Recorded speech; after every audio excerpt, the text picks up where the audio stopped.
नमस्कार, स्वागत है आपका फाइनल ट्रेड में। मिडवीक सेशन है। लगा था कि आज शायद भारतीय बाजार थोड़ा एक्शन आपको दिखाएं, पर जो भी उम्मीद जागी थी सुबह के सेशन में वो फिलहाल खोती हुई दिख रही है। सारी गेंस गिव अप करके अब लाल निशान में आपको इंडेक्स ट्रेड करते हुए दिखेंगे और बैंक्स में तो बिकवाली हो रही है। 150 अंक नीचे बैंक निफ्टी है। ग्लोबल मार्केट्स भी थोड़ा प्रेशर में आए हैं। डाउ फ्यूचर्स जो सुबह हल्की फुल्की गेंस दिखा रहा था अब आपको 100 पॉइंट नीचे दिख रहा है। Across the board selling pressure आते हुए दिख रहा है। एक दो सेक्टर्स हैं जो हमारे बाजार में होल्ड आउट कर रहे हैं, अदरवाइज बिकवाली हावी हो रही है। तो midweek session, Anil ji good afternoon. Very good afternoon. Very good afternoon. अरे वेरी गुड आफ्टरनून। शुरुआत अच्छी हुई थी, थोड़ी उम्मीद जागी थी सर, वो भी अब सस्टेन नहीं हो पा रहा। बाजार पर आपकी बात करनी, पहले तो इस समय बताएं बड़ी बात। पहले बड़ी बातें बता दें, फिर उसके बाद बाजार पर भी करेंगे चर्चा। बड़ी बातें ये कि निफ्टी ऊपरी स्तरों से 150 अंक फिसल कर 17,000 के बेहद करीब आता हुआ दिख रहा है। 17,050 के नीचे आपको नजर आएगा और बैंक निफ्टी 17,050 के नीचे आपको नजर आएगा और बैंक निफ्टी 39,250 के आसपास ऊपरी स्तरों से करीबन 650 अंकों का गिरावट ये कह सकते हैं या वहाँ से फिसलता हुआ दिखा है। रियल इस्टेट शेयर और साथ ही FMCG share, private banks, NBFC, IT, ये सारे के सारे आज कमज़ोर हैं। मेटल्स मजबूत है आज के लिए और सरकारी कंपनियों में हल्की फुल्की खरीदारी, खासतौर से एनर्जी कंपनियों में फार्मा शेयर भी थोड़े से मजबूत होते दिख रहे हैं। इंफ्रास्ट्रक्चर में हल्की फुल्की खरीदारी है। मिड कैप और स्मॉल कैप इंडेक्स हरे निशान में आपको नजर आएंगे। डाउ फ्यूचर्स अब 60 अंक 50 अंक नीचे है और यूरोप के बाजार आधा % तक कमज़ोर है। तो जो सपोर्ट आपको डाउ से चाहिए और यूरोप से चाहिए वो फ्यूचर्स पे डाउ पर और यूरोप से चाहिए वो मिसिंग है, दिख नहीं रहा। सर ग्लोबल सपोर्ट तो चलिए मिसिंग है, हमारा एक्शन तो थोड़ा कहीं पे दिखाई है। मतलब डाउ रिबाउंड होता है, नैस्डैक 2% दौड़ता है। हमारे बाजार के लिए कुछ भी खराब अभी तक नहीं आया है। हमारे बैंक स्टेबल है, हमारी बाकी कंपनीज ठीक ठाक है। चल क्या रहा है अनिल जी? दीप, दो चीज़ें देखिए, 4 दिन तक आप तेज़ गिरावट दिखाते हैं और उसके बाद बड़ा गैप मिलता है और उस गैप के बाद पहले इंपॉर्टेंट लेवल के आसपास जब ऊपर रुकावट के लिए पहुंचते तो वहाँ पर आपको प्रॉफिट बुकिंग आनी। पहला बाउंस तो बिकेगा ही। अगर आप में ताकत है तो दूसरा बाउंस दिखाइए, जो कि मिसिंग है। राइट। अगर ताकत है तो, और जब तक कोई भी शॉर्ट सेलर का स्टॉप लॉस ट्रिगर 1 या 2 बार नहीं होगा तब तक आपकी तेजी बन नहीं सकती। और आज सुबह हमने स्टॉप लॉस 17,225 दिया था इंट्राडे का। आज का हाई बताइए कितना है? 17,215 के आसपास कुछ है, करेक्ट। तो आप वो स्टॉप लॉस 211 का पार ही नहीं कर पाए। 39,800 या 40,000 आपकी श्रद्धा के हिसाब से आपका स्टॉप लॉस बनता था बैंक निफ्टी का। 39,914 का हाई बनाया है, 39,800 नहीं हो पाए। सो इम्पोर्टेंट लेवल, पहला जो इम्पोर्टेंट लेवल है उसके पार ही नहीं निकल पा रहे। आपको बॉटम बनने का फॉर्मेशन तब दिखेगा जब आप 17,425 के ऊपर बंद हो। राइट, वो लेवल तो बहुत ही दूर हो गया। आप 17,225 के पहले लेवल के कोई पार नहीं कर पाए। 40,500 के ऊपर बंद होने पर बैंक निफ्टी की गिरावट आपके थमने के संकेत आएंगे। अपने से 40,000 ही पार नहीं हुआ। तो इसमें कोई डाउट ही नहीं है कि पहली उछाल पे बिकवाली आ रही है और वो बिकवाली ट्रेडर्स की तरफ से तो है ही जो फंसे हुए हैं। इसके साथ साथ एफआईज की तरफ से जो आंकड़े हैं आपके, हर रोज अगर आप डायरेक्शनल तौर पर cash, stock futures, index futures तीनों मिलाकर अगर 5,000 करोड़ प्लस की बिकवाली देखते हैं तो उस बिकवाली में फिर आपके लिए थोड़ा सा रुकना मुश्किल होता है।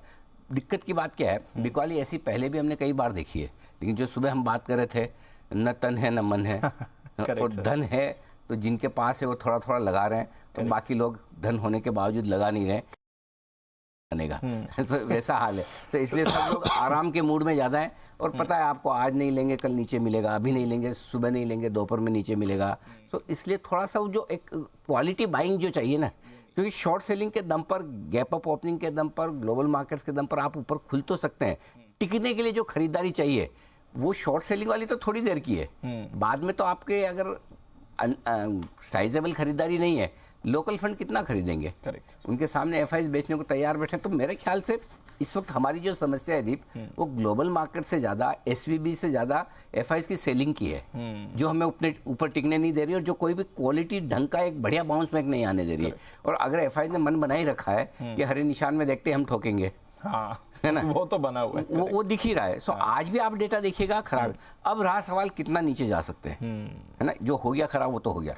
अब आज के लिए बचा हुआ जो समय है उसके लिए आपके लिए जो पहला सपोर्ट लेवल है वो 16,950 17,025 का है, जिसके आसपास आप आ चुके हैं। अगर रुकना है तो रुकने के लिए ये जगह ठीक है। और उसके नीचे गए तो हाँ, फिर जरूर एक अच्छा लेवल है जहाँ पे मैं आपको कहूँगा आप शॉर्ट भी काटिए और लॉन्ग भी करिए। वो है 16,750 से 16,850 की रेंज। वो परफेक्ट लेवल है जहाँ पे आपको शॉर्ट भी काटना है, लॉन्ग भी करना है। 16,750, 16,850 वो आज आए या कल एक्सपायरी के दिन आए, शुक्रवार तक आए, जब आए तब आए मुझे नहीं पता, लेकिन वो लेवल एक बार के लिए आपको वहाँ रुकने का काम करेगा। 17,800 से आप 16,800 के आसपास का 1,000 पॉइंट का करेक्शन देखेंगे, वहाँ थोड़ा बाजार रुकेगा, वहाँ से एक बाउंस देगा, उस बाउंस बैक में ताकत देखेंगे है कि नहीं है। सो पहला लेवल बचे हुए समय के लिए 16,950, 17,025 इमीडिएट सपोर्ट है। डे ट्रेडर्स के लिए 16,950 के नीचे एग्जिट बनता है, और अगर आप पोजिशनल ट्रेडर हैं और मौका देख रहे हैं ये तो 16,850, 16,750 की रेंज। ये तो होगी बात निफ्टी की। बैंक निफ्टी 39,100, 100-125 के आसपास, 150 के आसपास आपका पहला सपोर्ट है। अब 39,100 के नीचे फ्रेश कमजोरी आपकी शुरू होती है, और तब आपके लिए एक्चुअली देखा जाए तो 38,425, 38,450 और 38,625 बहुत दूर है। वो लेवल आता है जहां पर आपको मजबूत सपोर्ट है 38,450, 38,625। उसके पहले बीच में एक हल्का सपोर्ट है 38,725, 38,800 के आसपास का, लेकिन वो छोटा है। साइजेबल बड़ा ढंग का बैंक निफ्टी का सपोर्ट 38,450, 38,625 में आता है। तब आपके वो सारे लेवल्स आ जाएंगे जो निफ्टी और बैंक निफ्टी में दोनों कोरिलेट करेंगे। कौन से? ये होंगे आपकी जो तारीख है आपकी 30 सितंबर के आसपास के, 29 और 30 सितंबर के लोज। कल ही बात हो रही थी, पीछे के लेवल्स मत देखिए। नहीं आज नहीं देखे, ये परसों वाले हैं। कल रात को नहीं देखे, तैयारी करी हुई थी। ये तो पहले से निकले हुए, दीप फ्रेश नहीं निकाले, उसके आगे नहीं निकाले, ये तो पहले से निकले हुए। क्या रुक जाइए, देखो लेट्स होप कि रुक जाए यहीं पे। बाकी ठीक है, अब है तो है, दिन के सपोर्ट रेंज के आसपास आप पहुंच रहे हैं। yes. तो अब आपके लिए चैलेंज यही है कि आप 39,100 को रोक के रखें और 16,950 को रोक के रखें, बस। तो इमीडिएट अपने सामने ये चुनौती है। अगर वो टूटा तो फिर नई चुनौती की बात बाद में करेंगे। अभी तो लग रहा है रुकने की कोशिश करेंगे, और उसका रीजन भी है 17,000 के पुट पर हाईएस्ट ओपन इंटरेस्ट है, तो थोड़ा रुकने की कोशिश हो सकती है। 39,500 के हाईएस्ट पुट पे इंटरेस्ट है, तो काफ़ी नीचे आ गए। तो बैंक निफ्टी ज़्यादा कमज़ोर दिख रहा है, क्योंकि उसने बड़ा 39,500 का लेवल होल्ड नहीं किया और उसके नीचे है। ठीक है सर, चलिए ये है आपके लिए इंपॉर्टेंट लेवल्स। आखिरी 1.5 घंटा इंपॉर्टेंट रहेगा, क्योंकि सपोर्ट पर हैं आप। अगर सपोर्ट होल्ड कर लेते हैं तो बाजार की चाल इंटरेस्टिंग हो सकती है। आइए बात करते हैं हमारी टीम के साथ, जान लेते हैं इंपॉर्टेंट ट्रिगर्स और साथ ही आज की खबरें भी। कुशल और अरमान दोनों हैं तैयार। कुशल, गुड आफ्टरनून, बताएं ट्रिगर्स। गुड आफ्टरनून दीप। ट्रिगर्स में ग्लोबल सर्विसेज का आज आईपीओ बंद होने वाला है, तो यहाँ पर नजर रखिए। और साथ ही यूएस के लिहाज से फरवरी महीने का जो पीपीआई और रिटेल सेल्स आंकड़ा है वो भी आपके सामने आता हुआ दिखेगा। जहां तक कल की बात है, सेल, आदित्य बिरला, सन लाइफ एएमसी और साथ ही ग्लेनमार्क लाइफ साइंसेज पर फोकस रखिए।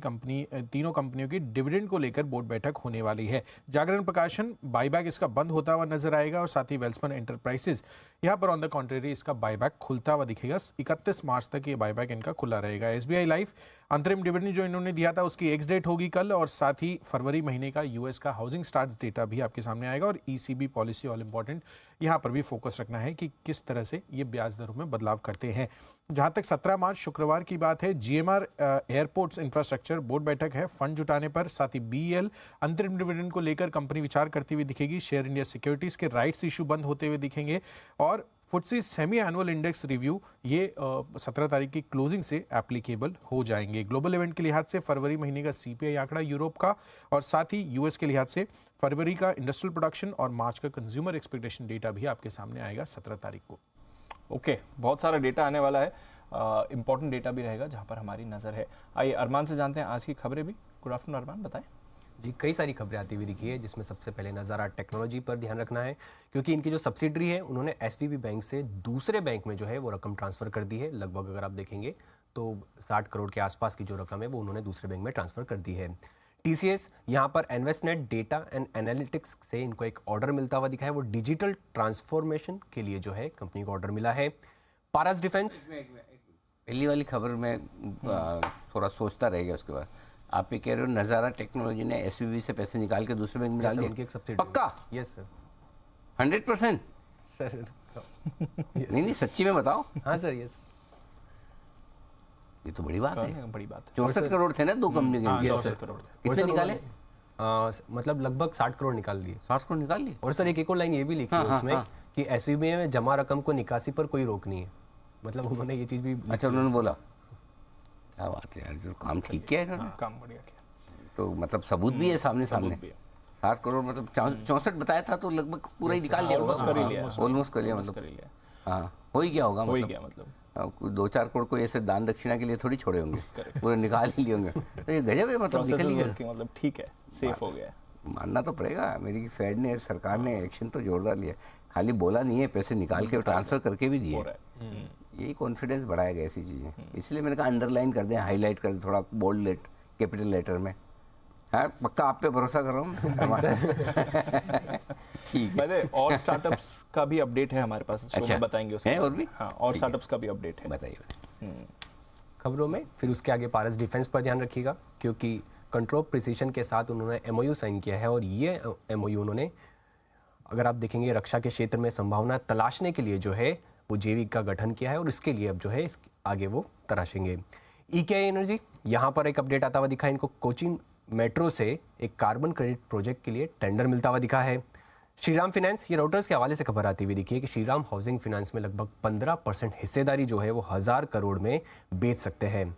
Dream Folk Services, Visa World Wide के साथ इन्होंने करार किया है, ये global duty free services program के लिए जो है इन्होंने करार किया है।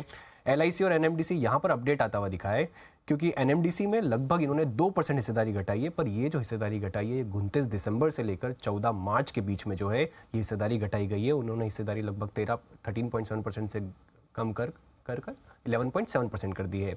और कुछ ब्लॉक डील्स हैं जिसमें सिटी यूनियन बैंक है जिसमें 16 लाख शेयर्स है, Manappuram finance 13 lakh shares, Infibeam 30 lakh और IDFC फर्स्ट बैंक जहाँ पे 21 लाख शेयरों के कई सौदे किए गए। ओके, तो ये है आपके लिए सारी की सारी खबरें और फंड एक्शन जो होता हुआ दिखा है आज सुबह से लेकर अब तक बाजारों में। आइए बढ़ते आगे, और अब वक्त है हमारे सभी एक्सपर्ट से मुलाकात करने का। कुणाल जी, राकेश जी, सुमित जी, सचिन जी और साथ ही हिमांशु जी हैं तैयार, और एक मेहमान और कुछ बदला सा पीछे का बैकग्राउंड कुछ बदला बदला लग रहा है आशु जी का। ऐसा रोज बैठते वहाँ पर? आशु जी, आप जहाँ रोज बैठते वहाँ नहीं है? अनिल जी, मैं वहाँ हूँ जहाँ मुझे रोज बैठना चाहिए। लेकिन चलिए, आज आपकी मुराद आज के लिए तो पूरी हुई। तो आशु जी को जरा लॉन्ग शॉट में दिखाइए, हमारे साथ स्टूडियो में खास तौर पर अवतरित हुए। बहुत बहुत स्वागत है सर आपका, धन्यवाद स्टूडियो में पधारने के लिए। आइए बिगुल के साथ करते हैं शुरुआत हिमांशु जी के लिए। हिटमैन हिमांशु।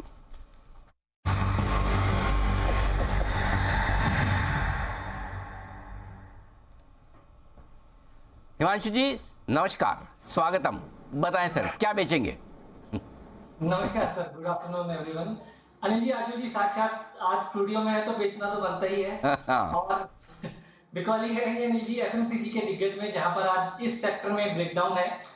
हिंदुस्तान यूनिलीवर में एक मच हेल्थ सपोर्ट का ब्रेकडाउन देखने को मिला है। यहाँ पर मुझे लगता है कि वीकनेस बढ़ते हुए नजर आ सकती है। स्टॉक में 2325-2320 रुपए तक के लेवल्स शायद आपको 1 से 2 दिनों में देखने को मिलेंगे। तो हिंदुस्तान यूनिलीवर में बिकवाली करके चल सकते हैं, और ये ट्रेड ऑप्शन के जरिए ले सकते हैं अनिल जी। 2400 के स्ट्राइक का पुट ऑप्शन खरीदारी करके चलेंगे, जो कि 30-32 रुपए पर करंटली ट्रेड करता है।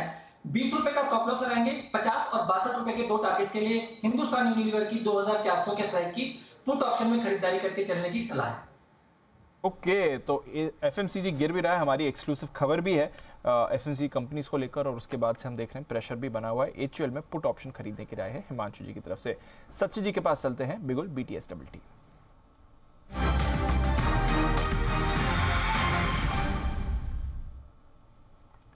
गुड आफ्टरनून सचिन जी, बताएं sir. Good afternoon Deepanshu, good afternoon Anil ji. Deepanshu, यहाँ पर बिकवाली करनी है टाटा मोटर्स के फ्यूचर्स में। ये पर्टिकुलर ट्रेड हमने हमारे क्लाइंट्स को भी रिकमेंड किया है। जिस तरीके से इसका वीकली स्ट्रक्चर है, मुझे लग रहा है वहाँ पर अभी दबाव अच्छी तरह एविडेंट है। अपने शॉर्ट टर्म एवरेजेस 5 and 20 का कन्वर्जन है, प्लस RSI में भी एक ब्रेकडाउन है 50 लेवल्स के नीचे। तो इमीडिएट बेसिस पे कल के सत्र में जो एक लेवल डिफेंड हुआ था ऑन क्लोजिंग बेसिस 418 का, वो पर्टिकुलर लेवल वापस इसने तोड़ दिया है। तो मुझे लग रहा है ये जो मोमेंटम है वो 410 तक एटलीस्ट एक्सटेंड होना चाहिए। पोजीशन टारगेट होगा 406 का। स्टॉप लॉस आपको लगाना है ऑन द हायर साइड 422.30 पे, एंड फ्रेश शॉर्ट्स ऐड करने हैं टाटा मोटर्स के फ्यूचर्स में। ओके, टाटा मोटर्स का फ्यूचर यहाँ पर बेचें आप 422 रुपये 30 पैसे के स्टॉप लॉस के साथ। 410 और 406 के 2 टारगेट के लिए सचिन जी की राय बिकवाली की तरफ से। आइए अगला बिगुल है आशु सर के लिए। स्विंग के सुल्तान आशु मदान दे रहे हैं आपको स्प्रेड।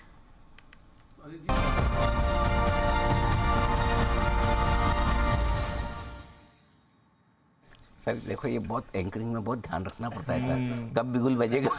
हाँ इसलिए लास्ट में था 1 फरवरी को। नहीं, प्रैक्टिस में के बाद भी आप ये गलतियां कर सकते हैं ऐसी। ये हम बताने की कोशिश कर रहे हैं। जी सर बताएं। तो अनिल जी मार्केट के बारे में बहुत सारी बात करनी है। जी। पहले तो अनिल जी आप ये देखिए, मैंने ना आज का नॉर्मली जो सब लोग ब्लेम करते हैं कि जिस दिन मंदी होती है मैं आता हूँ या उस दिन स्टूडियो में आता हूँ, अनिल जी इतना अच्छा गैप अप था, इतना बढ़िया था, मैंने प्लान किया कि मैं तब आऊँगा। अब अनिल जी इस मंदी का मेरे से कोई मतलब ये बाई चांस की बात है, मतलब मेरे पे कोई नाम नहीं आना चाहिए सर इस चीज़ का। मैंने तो सुबह ही प्लान कर लिया था सर आने का। आशु जी तो ऐसे मतलब सज्जन महापुरुष है, श्वेत वस्त्रधारी, आज तक इन्होंने कभी कुछ खराब मुंह से बोला ही नहीं। मतलब तेजी तो इनको इतनी पसंद है कि मैं क्या बताऊं आपको, रसगुल्ले जैसी। मंदी तो मतलब दूर दूर तक मतलब कभी नहीं। जी सर अब बताएं। सर मुझे तेजी पसंद है, बहुत ज्यादा तेजी वाले पसंद नहीं है सर। क्या बात है। जनरली हम लोग जब आप कहीं लिंक पे होते हो और आप बोल रहे होते हो तो कई बार कुछ चीजें आप ऐसी बोलते हो तो हमको उसकी आवाज नहीं पहुंचती। आज तो आप यहीं बैठे हो फिर भी आपकी आवाज क्यों नहीं आ रही है? जी सर बताएं। बिल्कुल आपकी स्प्रेड की प्रतीक्षा है। पहले स्प्रेड बताएं। एक तो मेरा स्प्रेड है अनिल जी एसबीआई के अंदर। एसबीआई में आप उस दिन नहीं थे जिस दिन आपने कहा था मैं सब पे पूरी नजर रखता हूं जब मैं नहीं होता हूं। तो मैंने अपना पूछना है कि मेरे पे नजर थी आपकी? 100% थी, बिल्कुल। तो तब था कि एसबीआई यहाँ से नीचे आएगा तो एक लेवल ऐसा आएगा। आपने बोला कि बेचने का एसबीआई नहीं बेचना है, इन लेवल पे बेचना नहीं बनता है। और वो राकेश जी ने बड़ा अच्छा भाव भी दिया था कि 522 तक आ सकता है। वो कल 522 भी था, अब वो कल में था नहीं, बट आज 524 है। हाँ कोई इतना फर्क नहीं है। तो अनिल जी ये काफी नीचे के लेवल पे इस एक्सपायरी का एसबीआई का एक स्प्रेड बनाना है। 520 की एक कॉल लेनी है और 545 की 2 कॉल बेचनी है। ये स्प्रेड बनेगा कोई 7 साढ़े 7 रुपए में। तो 7 साढ़े 7 रुपए की कॉस्ट मतलब अनिल जी 520 प्लस 7 527 ही फ्यूचर चल रहा है। तो मैंने फ्यूचर ले लिया और मुझे डाउन साइड रिस्क बिल्कुल नहीं लेना होता अनिल जी। ऊपर का मैं आपको 100,000 लाखों बार बोल चुका हूँ, मुझे ऊपर का डर नहीं लगता, डर अपने को नीचे का लगता है कि नीचे में अनलिमिटेड लॉस नहीं होना चाहिए। तो वर्स्ट केस 7.5 रुपए जो कि 527 है, सुबह भी 533 था और अगर 540 की तरफ अनिल जी थोड़ा सा मूव आ गया जिसमें आना चाहिए चीजें संभलने के बाद, एसवीबी अनिल जी वहां संभल गया, वहां पे 300-400 पॉइंट की रिकवरी आ गई, तो हमारे यहाँ भी थोड़ी रिकवरी तो आएगी। तो एसबीआई का बुल स्प्रेड एक तो अनिल जी बनाना है और दूसरा अनिल जी एक स्प्रेड है जो अगेन पंटिंग है अनिल जी और ट्रेडिंग के लिए निफ्टी का। निफ्टी का एक मिनट एसबीआई का 520 वाला कॉल एक लेना है, 545 वाला 2 बेचना है, 7.5 रुपए की कॉस्ट, 7.5 रुपए की। तो 527-50 का खड़ा हो गया अनिल जी। ये सेफ है 570 तक। 570 तो बहुत अच्छे टाइम पे भी नहीं जाता। तो हाँ सही बात है। नहीं बिल्कुल परफेक्ट है और बहुत अच्छा नहीं कि सिर्फ 7.5 रुपए लगा के यहाँ से जो बढ़ेगा पैसा आपकी जेब में आएगा। सही जवाब, ठीक बात है अनिल जी। अब एक कल का थोड़ा सा प्रीएम्प्ट क्योंकि बहुत ज्यादा टूट गया और मुझे लगता है कि मार्केट नैरो रेंज में रहनी चाहिए। तो ये बुल स्प्रेड है निफ्टी पे ठीक है। 17,100 की एक कॉल लेनी है और 17,200 की 2 बेचनी है। 17,100 की एक ले लें, 2 17,200 की। अनिल जी इसमें 8-10 रुपए लगेंगे, पहले 7 रुपए लग रहे थे, अब 8 या 9 रुपए लगेंगे। ठीक है 9 रख लेते हैं एवरेज। हाँ 9 रुपए 10 रुपए रख रहा हूँ जी राउंड फिगर। चलो 10 रुपए की एवरेज, 10 तो कल निकल आएंगे आराम से। अनिल जी थोड़ी भी आज भी अभी भी बीच में रिकवरी आई थी, सुबह भी गैप अप खुला था। 10 रुपए लगा के अनिल जी मुझे तो इसमें से 40-50 रुपए बनाने हैं। बहुत ही अपना अटेम्प्ट ये है, कहीं थोड़ी सी रिकवरी आ गई तो ये 10 और कहाँ तक सेफ है अनिल जी? 17,300 तक। ठीक है नीचे में 10 रुपए मतलब अभी आप सर्किट लगा दो नीचे 10 रुपए से नीचे जाएगा ही नहीं। तो अनिल जी देखिए 17,000 पे अब कोई बेचने का तो इतना वो बन नहीं रहा। अच्छा एक चीज अनिल जी मैं ना आपको बताता हूँ, अभी आप मार्केट की हम बात कर रहे हैं तो मैं उसी कंटिन्यूटी में करता हूँ। इस बार अनिल जी एक चीज अच्छी है मार्केट के अंदर, मैं स्क्रीन पे इस मंदी में, इतनी भयंकर मंदी में भी, वो क्या अनिल जी? स्टॉक्स नहीं टूट रहे। जितना बैंक निफ्टी और स्क्यूड पैनिक के बैंक के कुछ स्टॉक्स या रिलायंस 52 वीक टच कर रहा है। नहीं ऐसा नहीं है, स्टॉक टूट तो रहे हैं, आपको फील नहीं हो रहा। उसका रीजन बताता हूँ। क्योंकि आप है ना इतने दिनों से रोज एक ही चीज बोलते हो, best stock is Nifty, best stock is bank. तो आपका ध्यान इसलिए मतलब ऐसा नहीं है, इसलिए आपका ध्यान स्टॉक नहीं, स्टॉक में भी मार तो पड़ी नहीं पड़ी है सर। मैं आपको एक बात देखो रिलायंस देखो बैठे बैठे, मैं रिलायंस की बात सर एक सेकंड, आप पॉपुलर स्टॉक्स की बात करो।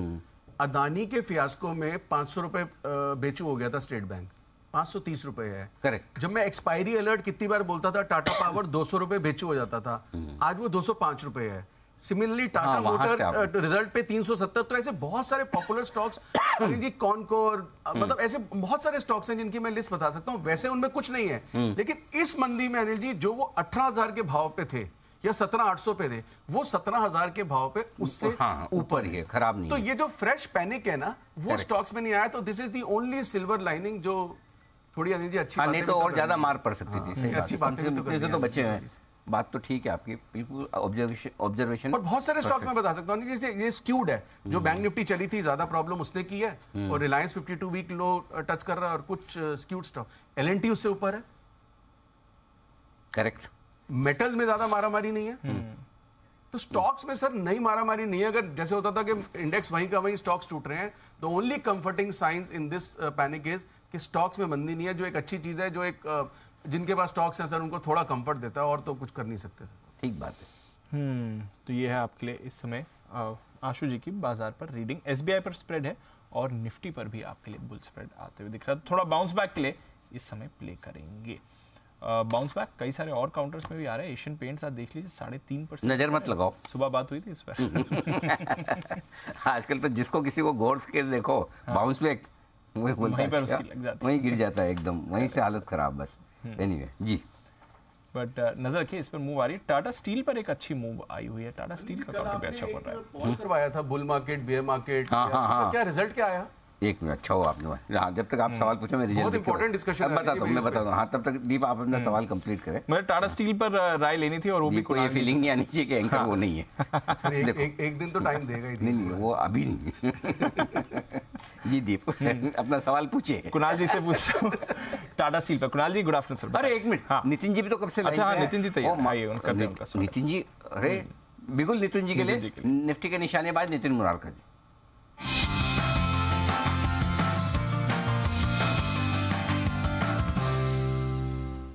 जी नितिन जी, स्वागत है आपका, बताएं सर।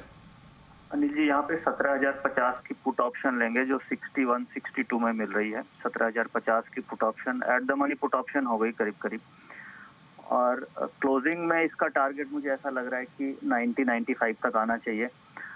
जो इसके स्टॉप लॉस होंगे वो 35 रुपये का स्टॉप लॉस होगा। तो डेटा ओवरऑल जो बन रहा है सुबह से नेगेटिव है। मुझे उम्मीद है कि 17,000 का जो स्पॉट लेवल है वो आज ब्रेक होना चाहिए। गैप अप के बाद हमने देखी है कि बुल ट्रैप है, सेलिंग भी हुई है, और बैंक निफ्टी में भी वीकनेस आ रही है। तो ओवरऑल हम यहाँ पे पुट ले रहे हैं। एक और डेटा आप देखेंगे तो ओपन इंटरेस्ट भी स्टॉक्स में ऐड हो रहे हैं शॉर्ट साइड में। तो कुल मिला के हम 17,050 की पुट ऑप्शन लेंगे यहाँ पे। ओके, ठीक है। तो ये बहुत ही बढ़िया पुट ऑप्शन खरीदारी करने की राय नितिन जी की तरफ। नितिन जी, सिर्फ आज के लिए, दिन के लिए जो भी हो 3.30 पे जीरो या जी बिल्कुल, 3.20-25 तक हम इसको काट के निकल जाएंगे। स्टॉप लॉस 35 का रखा है। 62-63 पे मिली होगी, अभी 65-66 का रेट है। 95-100 के आसपास टारगेट होगा। ट्रेंड वीक है बैंक निफ्टी से, लास्ट में सेल ट्रिगर आ सकता है, ऐसा मुझे लग रहा है। ओके, ठीक बात है। तो ये है आपके लिए पूरा का पूरा मामला निफ्टी पर पुट ऑप्शन खरीदने का नितिन जी की तरफ से। जी जी, तो ये है आपके लिए इस समय के लेवल्स नितिन जी की तरफ से। टाटा स्टील पर बात करनी थी कुणाल जी के साथ। कुणाल जी गुड आफ्टरनून सर। जरा देखें, टाटा स्टील मोमेंटम में है, बाकी मेटल्स भी मूव कर रहे हैं, यहाँ पे थोड़ा और ट्रेड दिखता है। देखिए, बिल्कुल एक कंसोलिडेशन पूरा होता हुआ दिख रहा है। दीपांशु, स्टॉक भी करेक्ट होकर मेजर सपोर्ट तक आया और 200 डेज मूविंग एवरेज से सपोर्ट लेकर वापस ऊपर की ओर जा रहा है। तो मुझे लगता है कि एक बार के लिए फिर से आपको 112-13 के लेवल्स इसमें देखने को मिल सकते हैं। तो जिनके पास पोजीशन है, मेरी बने रहने की राय है। और साथ ही अनिल जी से गंभीर मेरा सवाल है, तो अगर मूड हो तो मैं पूछ लेता हूं। जवाब गंभीर चाहिए या जवाब हल्का फुल्का चलेगा? नहीं अनिल जी, गंभीर सवाल है और उसका जवाब भी गंभीर चाहिए। अनिल जी जी पूछिए। अनिल जी, सवाल यह है कि कुछ दिनों पहले आपने कहा था कि जब कभी किसी कंपनी को अगला इन्फोसिस या किसी कंपनी को अगला रिलायंस बताया जाता है तो आपको शंका हो जाती है। अनिल जी, कभी कोई व्यक्ति अनिल जी अगला अनिल सिंह भी बनना चाहे तो अनिल जी उसके विषय में क्या कहेंगे? अनिल जी, उन्हें बहुत हमें प्रोत्साहित करना चाहिए, मोटिवेट करना चाहिए और उन्हें आगे बढ़ने की प्रेरणा देनी चाहिए। स्टूडियो में बुलाना चाहिए। और स्पेशली जब जो सामने बैठे हो, अगर असली सही ओपिनियन चाहिए तो फिर बाद में अलग से फ़ोन करके पूछ लेना। और ये बिल्कुल गंभीर जवाब था।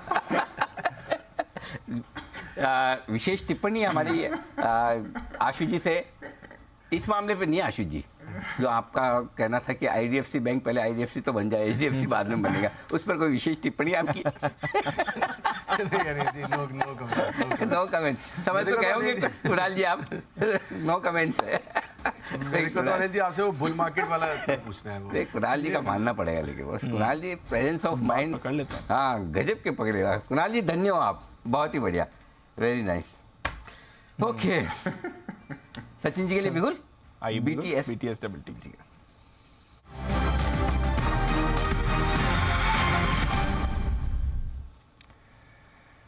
बताएं सचिन जी। दीपांशु, यहाँ पर मल्टीपल सपोर्ट्स ऑलरेडी ब्रेक कर दिए हैं एचडीएफसी बैंक में, एंड जिस तरीके से यहाँ पर इंट्राडे का स्ट्रक्चर है, classic bearish flag formation activate हो चुका है, जिसका प्रोबेबल टारगेट नीचे अराउंड 1510 के आसपास प्लेस्ड है, बट इंट्राडे के लिहाज से मुझे लग रहा है 1540 के लिए अभी भी यहाँ पर फ्रेश शॉर्ट्स ऐड किए जा सकते हैं। स्टॉप लॉस आपको यहाँ से लगभग अराउंड 1562 पे लगाना है, सॉरी 1568 पे लगाना है, एंड पोजीशन को रिटेन करना है 1510 के लक्ष्य के लिए। ओके, 1510 के टारगेट के लिए एचडीएफसी बैंक को सेल करें तो दिग्गज बैंक पर सेल कॉल आपके लिए आते हुए दिख रहा है, परेशानी इस पर बन सकती है। केसी इंटरनेशनल, इसको पुल अप करिए। आज कई सारे कैश काउंटर्स हैं जो ऑर्डर विन के दम पर ऊपर हैं। पीएनसी इंफ्रा की सुबह बात हो रही थी, एनबीसीसी के लिए ऑर्डर विन था, रेलटेल में आपने ऑर्डर विन है, इसके बारे में थोड़ी और डिटेल्स भी दिखाएंगे। केसी इंटरनेशनल को 1028 करोड़ का ऑर्डर मिलते हुए दिखा है, तो ये इस समय बड़ी खबर आ रही है। ट्रांसमिशन एंड डिस्ट्रीब्यूशन से जुड़ा ये ऑर्डर है। East Asia Pacific, middle east और यूएस के लिए ये कंबाइंड ऑर्डर्स इन्हें मिलते हुए दिख रहे हैं। स्टॉक में भी हल्का फुल्का एक्शन आप इस समय बनते हुए देख रहे हैं। तो केसी इंटरनेशनल ऑर्डर विन के दम पर ये थोड़ा मूवमेंट भी दिखा रहा है। बंसल जी से एक बार जरा चार्ट चेक भी ले लिया जाए। बंसल जी जरा देखें सर केसी इंटरनेशनल को।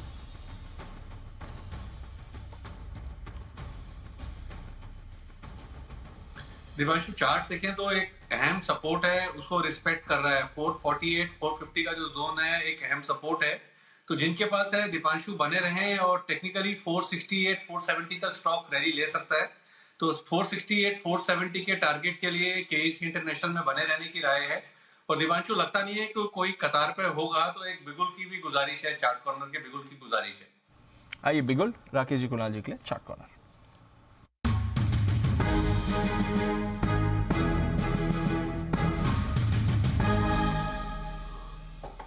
बताएं सर। दीपांशु, हमारा चार्ट कॉर्नर पिक है पावर ग्रिड। पावर ग्रिड पर खरीदारी की राय है। टेक्निकली एंटायर पीएसयू स्पेस अच्छा लग रहा है, और जिस तरीके का पावर ग्रिड का टेक्निकल स्ट्रक्चर है, ना सिर्फ एक कल के हाइस के ऊपर निकल रहा है, एक पॉजिटिव क्रॉसओवर बोथ लीडिंग और लैगिंग इंडिकेटर्स पर देखने को मिल रहा है। और टेक्निकल 234 235 तक के लेवल्स ऊपर में कल फर्स्ट हाफ में देखने को मिल सकते हैं। इसकी हाई प्रोबेबिलिटी है। ओवर टू कुणाल जी। देखिए, एक बड़ा ब्रेकआउट दीपांशु चार्ट पर आता हुआ दिख रहा है। स्टॉक बाजार को आउट परफॉर्म कर रहा है, और ये जो 226-27 के लेवल्स हैं, इसको लगभग एक साल के बाद पावर ग्रिड ने कॉन्कर किया है। तो बड़ा ब्रेकआउट चार्ट पर है, और हमें उम्मीद है कि इसमें ऊपर के लेवल्स देखने को मिलेंगे। यहाँ पर 2-3 रुपया नीचे, यानी कि 226 रुपए के आसपास स्टॉप लॉस रखकर खरीदारी करने की राय है। पहला टारगेट होगा 235 रुपए का, 235 का पहला टारगेट, 239 का दूसरा टारगेट है, जिसके लिए पावर ग्रिड में खरीदारी कराए। 235 239 दो टारगेट के लिए करें खरीदारी आप पावर ग्रिड में। ये राय है आपके लिए कुणाल जी राकेश जी की तरफ से आती हुई। आइए अगला बिगुल है सचिन जी के लिए, सॉरी सुमित जी के लिए। सुमित के सुपरहिट।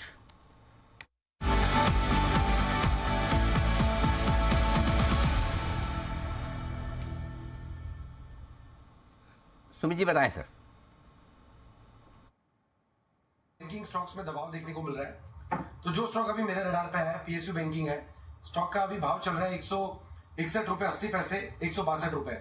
स्टॉक का नाम है bank of Baroda. Bank of Baroda के अंदर गिरावट है, सुबह से सेलिंग प्रेशर है, कल का लो ब्रेक हो चुका है, पिछले 5 दिनों से कंटिन्यूसली गिरावट दिखा रहा है, और अभी यहाँ से और नीचे के लेवल देखने को मिलेंगे। जिन्होंने सेल का व्यू लेके पोजिशन बना रखा है वो लोग होल्ड करें, यहाँ पे फ्रेश बिकवाली करें, स्टॉक के अंदर ऊपर में 164 165 ये रेजिस्टेंस है, 165 के स्टॉप लॉस से बीओबी के अंदर बिकवाली करके चलने का सलाह रहेगा। नीचे में जो टारगेट देखने को मिल सकते हैं, पहला टारगेट बनेगा 157 रुपए 50 पैसे का, दूसरा टारगेट बनेगा 155 रुपए का। 1 से 2 दिनों का व्यू लेके बैंक ऑफ बड़ौदा में बिकवाली करें 165 के स्टॉप लॉस से 157.50 और 155 के टारगेट से। तो ये है आपके लिए बैंक ऑफ बड़ौदा में बिकवाली करने की राय। 157.50 155 दो टारगेट के लिए सडनली बैंक्स पर, हाँ बैंक्स पर एचडीएफसी बैंक बीओबी दोनों पर बिकवाली की राय आई है। सचिन जी की तरफ से, सुमित जी की तरफ से। और बैंक निफ्टी 39,250 के करीब इस वक्त ट्रेड करता हुआ दिख रहा है।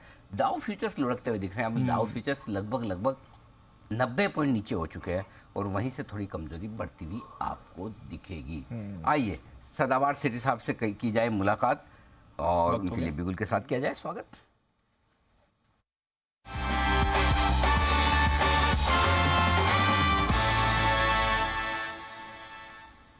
स्वागत है आपका सेठी साहब, बताएं सर क्या है इरादा? Good afternoon Anil ji, good afternoon Deepanshu. Anil ji, 2 stocks है कैश मार्केट के जिनमें खरीदारी करने की सलाह। पहला अनिल जी, आज का जो पहला स्टॉक है एक डिफेंस सेक्टर का स्टॉक है। स्टॉक का नाम है पारस डिफेंस, जो डिफेंस और स्पेस एप्लीकेशंस के क्षेत्र में काम करती है कंपनी। ये कंपनी टेक्नोलॉजी प्रोवाइड करती है रॉकेट्स के लिए, मिसाइल्स के लिए, फिर स्पेस रिसर्च में भी काम करती है और नेवल सिस्टम्स और लैंड और आर्मर्ड व्हीकल्स भी बनाती है। हमने देखा डिफेंस एज अ सेक्टर अच्छा है और कई पिछले कुछ दिनों से कई सारे स्टॉक्स मैंने रिकमेंड भी करे इस सेक्टर से। सरकार का पूरा फोकस है डिफेंस के ऊपर, मेक इन इंडिया के ऊपर, आत्मनिर्भर भारत का जो उनका एक एजेंडा है। और बाकी जिस तरह के जियोपॉलिटिकल टेंशन है दुनिया में, तो डिफेंस सेक्टर अच्छा करेगा। और ये जो भी दुनिया भर में हो रहा है अभी, जिस कारण से बाजार में गिरावट आई है, उसका कोई लेना देना नहीं इस सेक्टर का। बट ये कंपनी में एक ट्रिगर जो मेन है वो है, इन्होंने एक सब्सिडरी है इनकी पारस एरोस्पेस, उसके अंतर्गत एक सीरियस फोरे किया है ड्रोन्स बनाने के लिए, जिसमें ये ड्रोन एयरक्राफ्ट, फिर ड्रोन पैराशूट्स, फिर इवन ट्रेनिंग भी देते हैं ड्रोन पायलट्स की। और ये डिफेंस सेक्टर के लिए तो ड्रोन्स बनाते हैं, इसके अलावा इंडस्ट्रियल और एग्री सेक्टर को भी कैटर करेंगे। और डिफेंस मिनिस्ट्री की ही जो सिर्फ डिफेंस मिनिस्ट्री का इस ड्रोन्स का करीबन 10,000 करोड़ की ऑर्डर की पाइपलाइन है। और बहुत ही कम कंपनी है भारत में जो ड्रोन्स बनाती है। और ऐसी एक कंपनी जेन टेक्नोलॉजीज, जो मैंने कई बार रिकमेंड करी और हाल ही में मैंने बजट के एक दिन पहले मेरा बजट पिक था, वो 197 के लेवल पे मैंने जेन टेक्नोलॉजी को रिकमेंड किया। आज 1 महीने 1.25 महीने हुए हैं और बाजार में मार्केट है, लेकिन वो 197 वाला स्टॉक आज 285 290 के लेवल्स पे आ गया। तो इस तरह की एक दमदार तेजी हम ये जो ड्रोन्स बनाने वाली कंपनी में देख रहे हैं। फिर आज ये स्टॉक सुर्खियों में भी है बिकॉज इन्होंने एक इजराइल की कंपनी कॉन्ट्रॉप प्रिसीजन टेक्नोलॉजीज के साथ करार किया, जो अभी चैनल पे भी रिपोर्ट आ रही थी। बाकी फंडामेंटल्स अच्छे हैं, अच्छे operating profit margin close to 25%, एक ऑलमोस्ट जीरो डेट कंपनी है, अच्छी कैगर से ग्रो कर रही है। मुझे लगता है इस स्टॉक को जो अपने हाइट से काफी नीचे आया हुआ है, करेक्टेड है, यहाँ पे खरीदारी करने की सलाह। 525 का शॉर्ट टर्म टारगेट, 490 का स्टॉप लॉस रखना है। 490 का स्टॉप लॉस, 525 के टारगेट के लिए करें खरीदारी पारस डिफेंस में। ये है सेठी साहब की राय। सेठी साहब बताएं सर दूसरा स्टॉक। दूसरा स्टॉक भी उस सेक्टर से है जो स्ट्रेंथ वाला सेक्टर है, मेटल्स का सेक्टर। हम देख रहे हैं पिछले 2-3 दिनों से मेटल्स में, और खास करके जो फेरस मेटल्स वाली कंपनियां वो अच्छा कर रही है। तो यहाँ से आज मैंने पिक किया मैथन एलॉयज को, जो अभी 925-930 के आसपास ट्रेड करता है। भारत की लार्जेस्ट ये मैंगनीज एलॉयज बनाने वाली कंपनी है। मैंगनीज एलॉयज यानी फेरो मैंगनीज बनाती है, सिलिको मैंगनीज और फेरो सिलिकॉन, ये 3 प्रोडक्ट्स हैं इनके। One of the lowest cost producer है दुनिया की, 1% है इनकी ग्लोबल कैपेसिटी का, 1% इनके पास है। और 35 से ज्यादा देशों में कंपनी एक्सपोर्ट करती है। फिर अपना खुद का कैप्टिव विंड पावर प्लांट है। वैल्यूएशंस बहुत अच्छे हैं, 4 के मल्टीपल पे स्टॉक ट्रेड करता है। बुक वैल्यू है 800 की, तो उसके हिसाब से देखें तो 1.15 टाइम्स बुक पे ये स्टॉक ट्रेड करता है। अच्छे operating profit margin close to 36%, return on equity close to 35%, एक जीरो डेट कंपनी, और प्रोमोटर्स की भी पूरी 75% की हिस्सेदारी है। मुझे लगता है ये स्टॉक भी यहाँ से अच्छा करना चाहिए। 955 का मेरा इसमें शॉर्ट टर्म टारगेट है और 915 का स्टॉप लॉस रखना है। 915 का स्टॉप लॉस और 955 के टारगेट के लिए करनी है खरीदारी आपको। यहाँ पर मैथन एलॉयज, बड़े दिनों बाद इस स्टॉक का नाम आया है ना, काफी टाइम बाद। हाँ, एक जमाने वंस अपॉन अ टाइम तो बड़ा चर्चा में रहता था, आजकल चर्चा से बाहर ही हो गया बिल्कुल। तो ये है दीप 2:30 बजे की स्ट्रेटेजी भी अगर आप चाहें तैयार 100% तैयार है। वैसे तो तैयारी जैसे करने जैसा कुछ है नहीं, लेकिन फिर भी तैयार तो है। बिल्कुल बिल्कुल अनिल जी के लिए।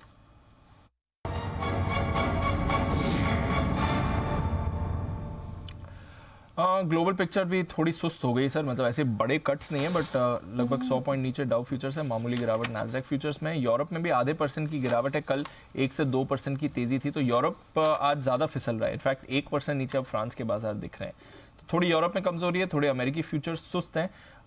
रुपया एकदम सपाट है, सुबह 15 पैसे मजबूत खुला था तो अपनी गेंस भी गिव अप कर चुका है, तो करेंसी मार्केट से भी अच्छे संकेत नहीं है, इक्विटी मार्केट में भी अच्छे संकेत नहीं है। एशिया पॉजिटिव था बट हमारे बाजार डेज लो के आसपास हैं, क्या करना है सर? पहले डेटा बता दूं, 17,000 को क्लोजिंग बेसिस पे होल्ड करने की कोशिश निफ्टी की हो सकती है, क्योंकि 17,000 के पुट पर हाईएस्ट ओपन इंटरेस्ट है 86 लाख शेयरों का। तो 3 बजे तक आपके लिए ये जरूरी कि 17,000 के नीचे फिसल कर ट्रेड ना करें।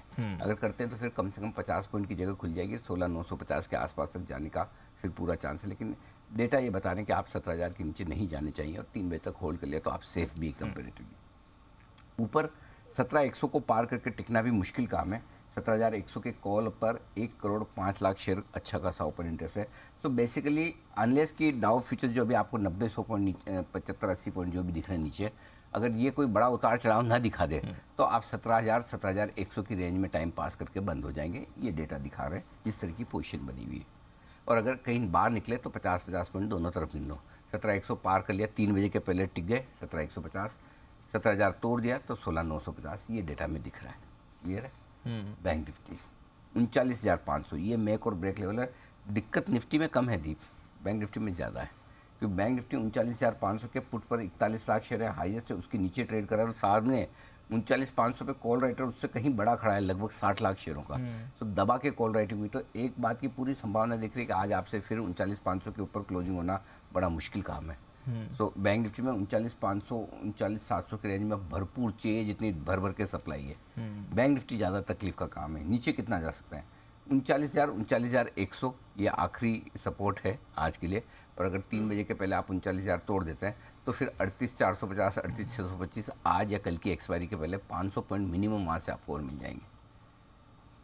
जाएगी। क्या बात है, अगर 39,000 के नीचे जाते हैं। डेटा आप दिखा रहे हैं। कॉल राइटिंग तो इतनी भर भर के हुई कि मतलब तो अब थोड़ा भी बाउंस बैक नहीं पसंद है? निफ्टी तो कोशिश कर रहा है, बैंक निफ्टी सपोर्ट नहीं कर रहा ना भाई। तो बैंक निफ्टी में आप 39,500 के नीचे इतना टिक कर ट्रेड कर रहे हो, 250 पॉइंट का क्वेश्चन हो गया ना शॉर्ट में आपके पास में। 39,500 पे कॉल राइटर 60 लाख शेयर खड़े हैं, और हाईएस्ट आपका पुट वहाँ पर है। मतलब पुट पर हाईएस्ट ओपन इंटरेस्ट की इंपॉर्टेंस क्या है? अगर किसी एक पर्टिकुलर स्ट्राइक प्राइस पर हाईएस्ट पुट राइटर खड़े हैं जो बेचकर, पुट कौन बेचता है? जिसको तेजी करनी, और बेचने वाला हमेशा ज़्यादा रिस्क लेने वाला होता है, करेक्ट? तो जिसने पुट बेच के तेजी की हुई वो ये मान रहा है कि 39,500 के नीचे नहीं जाने चाहिए। चलो मान लिया 150 चले गए, अलग बात। आप तो 250 पॉइंट नीचे, 250 पॉइंट नीचे ट्रेड कर रहे हो, और अभी से नहीं कर रहे हो, आधा दिन होने आया है। करेक्ट। तो फिर काय की ताकत? तो फिर क्या ताकत? Correct sir. तो ये लोग क्या सोच रहे हैं कि इंतजार कर रहे हैं कि 2:30 बजे 3 बजे 3:30 बजे थोड़ी एक शॉर्ट कवरिंग या रैली आएगी, रिकवरी आएगी तो उसमें हम निकल जाएंगे, जो हो नहीं रहा अभी तक। ये समस्या है, इसलिए मेरे ख्याल से थोड़ा सा बैंक निफ्टी पर प्रेशर ज़्यादा है बचे हुए समय। ये है आपके लिए डेटा। तो बैंक्स की वजह से आपको और स्ट्रगल इंडेक्स पे भी आते हुए दिखेगा। निफ्टी भी कोशिश कर रहा है ऊपर आने की, बट सक्सीड नहीं कर पा रहा है। ओके, ट्रेडर्स की तो दोनों तरफ के मौके मिल रहे हैं इस बाजार में, बट म्यूचुअल फंड्स क्या कर रहे हैं ये भी एक बार जान लेते हैं। फरवरी में हमने देखा बाजार का काफ़ी बुरा हाल हो गया। अदानी का फैक्टर था, बजट की पॉजिटिविटी को पूरी तरह से इसने नकारा। इस समय म्यूचुअल फंड्स ने क्या करा? गिरावट में कुछ पोर्टफोलियो में शेयर्स जोड़े हैं, कहां से एग्जिट किया है, क्या पोजीशंस बनाई है, आइए एक बार समझते हैं। आशीष ने करी एनालिसिस। आशीष बताइए, फंड्स क्या कर रहे थे फरवरी में? दिपांशु, अगर समराइज करके बताऊं तो बाय ऑन डिप्स कर रहे थे, जब मौका मिला तो खरीदारी की। कुछ स्टॉक ऐसे जो काफ़ी ज़्यादा चल गए थे, ज़्यादा तेज़ी आ गई, इनमें प्रॉफिट बुकिंग भी की। इनफैक्ट बहुत सारी लिस्ट ऐसी भी है मेरे पास जहां पर ये बताया जा रहा है कि पूरी तरीके से फंड्स ने एग्जिट भी किया है। तो बहुत सारी कंपनियों के नाम आपके सामने मैं रखूंगा। सबसे पहले अगर आप बता दूं कि लार्ज कैप पर लगातार फोकस बना हुआ है, बैंक सबको पसंद आते हैं। टेक महिंद्रा एक ऐसा स्टॉक है जो लगभग सभी म्यूचुअल फंड्स के रडार पर बना हुआ है। जो टॉप 5 है इनकी जो होल्डिंग्स है, इनमें जो बदलाव किए गए वो आपके सामने रखता हूँ। SBI म्यूचुअल फंड में अगर आप देखें तो कुछ भी नई खरीदारी नहीं की, लेकिन एग्जिट कर दिया BEL, बर्जर पेंट्स, E-Clerks, इनमें से स्टॉक में पूरी तरीके से एग्जिट कर लिया। ICICI प्रू में देखें तो Bandhan Bank, Dalmia Bharat, BASF India और PVR, ये स्टॉक ऐसे जिनमें नई पोजीशंस बनाई है, खरीदारी की है, उन्होंने फ्रेश एंट्री की है। लेकिन केन्स टेक्नोलॉजीज, मेट्रोपोलिस, PFC इसमें इन्होंने एग्जिट किया है। HDFC म्यूचुअल फंड की बात करें तो PVR, Narayan Hrudayalaya, safari industries, ये स्टॉक इन्हें पसंद आ रहे हैं। एग्जिट इन्होंने किया। ABB इंडिया स्टॉक में काफ़ी बड़ी तेज़ी भी आ गई थी। अदानी पोर्ट्स और साथ में देखिए तो इंडिया मार्ट इंटरमेश जो कि लंबे समय से लागत साबित हो रहा है, तो इनका भी पेशेंस गिव अप कर लिया और इन्होंने एग्जिट कर लिया। EB सन लाइफ में अगर आप देखें तो इन्होंने खरीदारी की है बजाज ऑटो में, गोदरेज प्रॉपर्टीज, टाइलम इंडस्ट्रीज और सुंदरम फास्टनर्स, ये कुछ ऐसे स्टॉक है जहाँ खरीदारी की है। और डिस्मान कार्बोजन, श्रीराम फाइनेंस, ये स्टॉक में बिकवाली की है। निपॉन इंडिया म्यूचुअल फंड्स की बात करें तो एवेन्यू सुपरमार्ट्स, टाटा मोटर्स, यहाँ पर फ्रेश खरीदारी की गई है। LIC में थोड़ी सी बिकवाली की इन्होंने, ग्रासिम इंडस्ट्रीज है और रूट मोबाइल, यहाँ पर भी इन्होंने बिकवाली की है। एक कॉमन अगर फ्रेश बाइज में मैं टॉप 5 में देखूं तो मुझे नजर आ रहा है कि बंधन बैंक, यहाँ पर 2 म्यूचुअल फंड हाउस ऐसे हैं जैसे कोटक में है और ICICI प्रू MF है, जिन्होंने फ्रेश खरीदारी बंधन बैंक में किया। बंधन में खरीदारी करी है, खरीदारी की, नई खरीदारी करी। और कौन से अच्छे खरीदारी वाले नाम तो बहुत है, लेकिन अगर इनमें से कॉमन निकाल के देखूं तो सिर्फ अभी बंधन बैंक नजर आ रहा है। ओके, तो सिर्फ बंधन बैंक है जहाँ पर कॉमन खरीदारी हुई है, बट थोड़ा एक्शन हुआ है फंड्स की तरफ से और बाय ऑन डिप्स की रणनीति अपनाई है। दालमिया भारत भी है, बासफ इंडिया भी है, PVR जहाँ पर आज हम बड़ा मोमेंटम देख रहे हैं ये भी है, सुंदरम फास्टनर्स, यहाँ पर भी आपने एक्शन बनते हुए देखा है। तो फंड्स की तरफ से कुछ स्टॉक्स हैं जो फोकस में रहे। बंधन एक बार देख भी लेते हैं इसके चार्ट को, वैसे तो कुछ ज़्यादा खास किया नहीं है इसने, आज सुबह भी थोड़ा रेडार पर तो आ ही रहा था एक बार के लिए बंधन बैंक। सुमित जी की तरफ से कैश का ऑप्शन भी था। सुमित जी, बंधन बैंक दिवांशु, स्टॉक का स्ट्रक्चर वीक है, स्टॉक में दबाव है, कंटिन्यूसली दबाव देखने को मिल रहा है। 200 का इसका इमीडिएट टारगेट है, 200 का लेवल टूटने पे और नीचे के लेवल आएंगे। तेजी तभी बनेगी स्टॉक में जब ऊपर में 212, 215 का लेवल कन्विंसिंगली ब्रेक करेगा। जब तक 212, 215 के ऊपर नहीं जाता तब तक उछाले में बेचना ही सही है। स्टॉक का स्ट्रक्चर वीक है। तो बेचना ही सही है और सुबह पुट ऑप्शन भी खरीदवाया था। बंधन बैंक, इस पर रखे नजर, कुछ ज्यादा बड़ा मूवमेंट हो नहीं रहा है। पुट वो बेचते हैं जो तेजी में होते हैं, अनिल जी। पुट वो बेचते हैं जो कहते हैं इससे नीचे क्या जाएगा, काफी घट गया, इससे नीचे क्या जाएगा। ये जो अनिल जी वो इमोशन है ना, आजकल मैं बहुत सारे इमोशन शेयर कर रहा हूँ, आप देख तो रहे होंगे वैसे, मतलब चाहे रिस्पॉन्ड नहीं करते बट देख तो रहे होंगे अनिल जी। ये इससे नीचे क्या जाएगा ना, ये बहुत ही किलिंग इमोशन होता है, क्योंकि एक करेक्शन देख लिया ऊपर से। अनिल जी वो बताइए ना, बुल मार्केट का क्या है? वो कौन सा बुल मार्केट है, बेयर मार्केट है? अच्छा हाँ, अरे सॉरी मैं अच्छा अनिल जी पहले अच्छा जरूर से पूछते हैं। अनिल जी आप बताइए, are we in bull market? एक सेकंड, हाँ, आ गया। 9,617 वोट आए हैं और उसमें से 48% वोट बुल मार्केट के फेयर में, 38% वोट बेयर मार्केट के फेयर में और 14% न्यूट्रल है। ये है बुल मार्केट की डेफिनेशन क्या है जी? जिसमें आपके पैसे बने वो बुल मार्केट, आपके मंदी करके बने तो आपका बुल मार्केट वही है। नहीं जी, आपने पहले मैं देखो, बुल मार्केट की डेफिनेशन ये है कि जब खत्म हो तो आपके पास पैसे ज़्यादा होने चाहिए, और बेयर मार्केट की डेफिनेशन ये है जब बेयर मार्केट खत्म हो तो आपके पास ज्ञान ज़्यादा होना चाहिए। तो अनिल जी एक बात बताइए, बिल्कुल आपने जो बात बोली ना, मेरे दिल की बात बोली आज। तो वैसे मैं आपसे सवाल पूछता तो, लेकिन bull market Anil ji, market वो होती है जिसमें क्लाइंट के पैसे बने, चीज़ें लेके भी 1.5, 2 साल से स्टॉक में, ये भी उसको भी बुल मार्केट मानता हूँ अनिल जी, कि एक तेजी के बाद मार्केट रुक जाए। 1.5, 200 साल से 30%, 40% सारे स्टॉक्स नीचे। और अनिल जी क्या ये फैशन है, या बहुत अच्छा लगता है कि this is a bull market और this is a bull market correction, और bull market correction can be deep? इसके लिए भी बहुत स्किल चाहिए कि 2 साल में आपके सारे के सारे स्टॉक 40% नीचे हो। ये भी हर कोई नहीं कर सकता। नहीं कर सकता क्योंकि अगर 2 साल में इंडेक्स, नहीं 2 साल में इंडेक्स अगर 5,000 पॉइंट बढ़ा हो तो फिर सारे के सारे स्टॉक 40%। 2 साल में, पिछले 1.5 साल में कहाँ बढ़ा 5,000 पॉइंट? 2 साल में। अनिल जी कल मैंने एक बात बताता हूँ, मतलब मैं कल आपको, अनिल जी एक सेकंड सुनिए, मैं आपको कल एक बात बताता हूँ। मैंने कल एक रिपोर्ट देखी, इसमें PMS देखे 3 साल की स्कीम्स अनिल जी माइनस में चल रही हैं, 2 से 3 साल वाली, बराबर, मतलब माइनस में चल रही है, और ये ओपन है, मतलब लेट्स नॉट नेम इट, ये ओपन है। तो अनिल जी मैं अभी भी, मतलब मुझे क्या कोई किसको दिखाना है कि मैं बोलता रहूं ये बुल मार्केट है? अनिल जी मैं आपसे जेन्युइनली, ऐसे आपसे नहीं पूछता क्योंकि आप पॉलिटिकली करेक्ट आंसर देते हो। मैं ये सवाल पूछता हूँ कुणाल जी से, आपसे भी ज्यादा पॉलिटिकली करेक्ट आंसर देते हैं। इलेक्शन लड़ रहा है। क्या ये डेफिनेशन होती है बुल मार्केट की? देखिए, बुल मार्केट की डेफिनेशन सिंपल है, जब तक कि टॉप से 20% घट न जाए ये डेफिनेशन है, शास्त्रों में तो यही लिखा है, बराबर है। अगर आप बोल रहे हो कि 2 साल में नहीं है, तो 2 साल में 18,887 भी हुआ, आप सारा जीरो कर देते, वापस आप ले लेते। मार्केट तो देखिए, अगर आप 2 साल का गिन रहे हो तो आप 10 साल का गिन लो, 10 साल में मार्केट कहाँ है, या 3 साल का 2020 के लो से गिन लो। सो ऐसा नहीं है आप कहाँ देख रहे हो, कैसे देख रहे हो। पॉइंट ये है, जो कंफर्ट कॉन्फिडेंस आपको बेच के कमाने में आता है, करेक्ट, किसी और को लेके कमाने में आता होगा, राइट। नेचुरली आप भी जानते हो, हम भी जानते कि जो बेच के कमाने वाले लोग कम हैं, 5% होंगे, 2% होंगे, ज़्यादा से ज़्यादा 10% होंगे, बहुत ज़्यादा सोच ले। 90% लोग मार्केट में खरीद के कमाते हैं, करेक्ट। तो वो है, अब कोई सही टाइम पे खरीद रहा है, गलत टाइम पे खरीद रहा है, फ़र्क इतना है, आप गलत टाइम पे खरीदोगे और अच्छा स्टॉक है तो आपका इंतज़ार लंबा हो जाएगा। अच्छे टाइम में ख़राब स्टॉक खरीदोगे तो भी आप पैसा नहीं बना पाओगे। जब सिंपल सी चीज़ है, सो आपके लिए सिंपल ये है कि स्टॉक और टाइमिंग, 2 में से एक चीज़ राइट कर लो, और दोनों राइट कर लो तो महान। वो तो ठीक है, पर अनिल जी एक चीज है ना, टाइम राइड करना इज नॉट ए प्रॉब्लम, कि मैं उसको बोलता हूँ कि वो राइड हो जाता है। -40% और टाइम भी वो दोनों चीजें अनिल जी गलत कर दो, फिर ये बहुत ये पेन है। इसको अगर आप बुल मार्केट बोलते रहेंगे ना, देखो ऐसा है, 7,500 पे तो किसी ने बेचा था और 18,887 पे भी किसी ने तो लिया था। तो दोनों तरह के लोग, 7,500 पे जो बेच के गया उसको भी तो पूछो, उसको तो ये लगता होगा ना मेरी जिंदगी की सब कुछ। पर अनिल जी वो लेने वाले वो 25 लाख लोग थे, अब 4 करोड़ लोग आ गए। आपके हमारे शास्त्रार्थ में जरूरी नहीं कि पूरे देश को इंटरेस्ट हो, करेक्ट। बोलेंगे आप अपना दोनों का ज्ञान दे रहे हो, इसलिए बढ़िया, अगर आपको करना हो बिल्कुल आइए, किसी दिन अपन आराम से बैठ के केबिन में करेंगे, स्वागत है। और साथ में क्या लेंगे, चाय समोसा पकौड़ा, वो भी बताइए। कुणाल जी सर, आपसे ज्यादा पॉलिटिकली करेक्ट आदमी। कुणाल जी आप कब फ्री है बताएं, आशीष जी आना चाहते हैं आपके घर पे।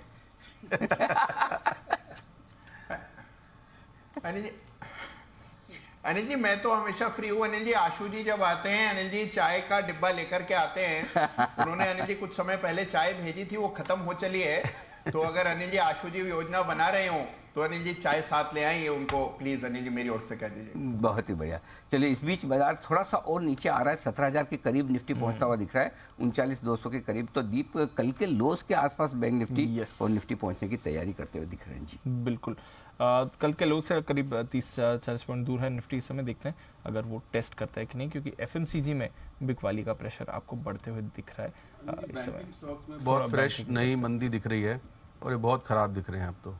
करेक्ट, बैंक की तरफ से सेलिंग भी आ रही है, और एसबीआई भी थोड़ा नीचे दिख रहा है। आरबीएल में आपको गिरावट दिखी है। इनफैक्ट पिछले कुछ मिनट में सारे बैंक्स पर आपको प्रेशर रखा है। इंडसइंड बैंक ये एक बार फिर से फिसलते हुए दिख रहा है, इस पर बड़े कट्स आए थे। आई थिंक जेपी मॉर्गन ने 1040 का टारगेट दिया था, वो टारगेट आज आपको हिट होते दिख रहा है। 1043 का लो बनाया है। तो 2 दिन में हमने देखा है कि बड़ा स्लाइड इंडसइंड बैंक में आ चुका है। सचिन जी जरा देखें सर, इंडसइंड बैंक 2 दिनों में तो भारी प्रेशर रहा है, अब 1050 के भी नीचे है। अब अगले लेवल्स क्या बनते हैं इसके लिए? दीपांशु, आई थिंक ये सबसे वीकेस्ट स्टॉक रह सकता है। इनफैक्ट अगर हम इसका मंथली डेटा देखें तो मुझे लग रहा है वहां पर काफी बड़ी वीकनेस आ रही है। काफी समय के बाद इसने अपने 200 वीकली एक्सपोनेंशियल मूविंग एवरेज को तोड़ा है, एंड मंथली चार्ट पे भी अपना जो 20 मंथ एक्सपोनेंशियल मूविंग एवरेज है उसको वो चैलेंज कर रहा है। तो मुझे लग रहा है यहाँ पर जो फ्रेश बिकवाली ट्रिगर हुई है 1100 के ब्रेकडाउन के बाद, मुझे लग रहा है वो लगभग इसके जो स्विंग्स बने थे 1088 के आसपास फरवरी के सीरीज में, आई थिंक वो पर्टिकुलर लेवल्स वापस रिविजिट होने चाहिए। एंड इनफैक्ट मुझे लग रहा है और थोड़ा सा यहाँ पर ड्रैग बन सकता है। सो 980 से लेके 1020 तक ये पर्टिकुलर मोमेंटम मुझे लग रहा है एक्सटेंड होगा। सो डेफिनेटली अगर किसी की शॉर्ट पोजीशन है तो वो रिटेन करने की सलाह होगी। जब तक एक कॉन्फिडेंट क्लोजिंग 1085 के ऊपर वापस रीएस्टैब्लिश नहीं होता, आई थिंक तब तक ये जो स्ट्रक्चर है, वीक स्ट्रक्चर है, मुझे लग रहा है वो वीक स्ट्रक्चर बरकरार ही रहेगा। एंड एक फ्रेश इंपल्स के साइंस उस ब्रेकडाउन के बाद मिल चुके हैं। तो ये इंपल्सिव मूव मुझे लग रहा है 1020 तक 980 तक भी एक्सटेंड होनी चाहिए। सो फ्रेश शॉर्ट्स रिटेन करने ऐड करने की सलाह होगी, एंड एग्जिस्टिंग शॉर्ट्स के लिए स्टॉप लॉस होगा 1086 का।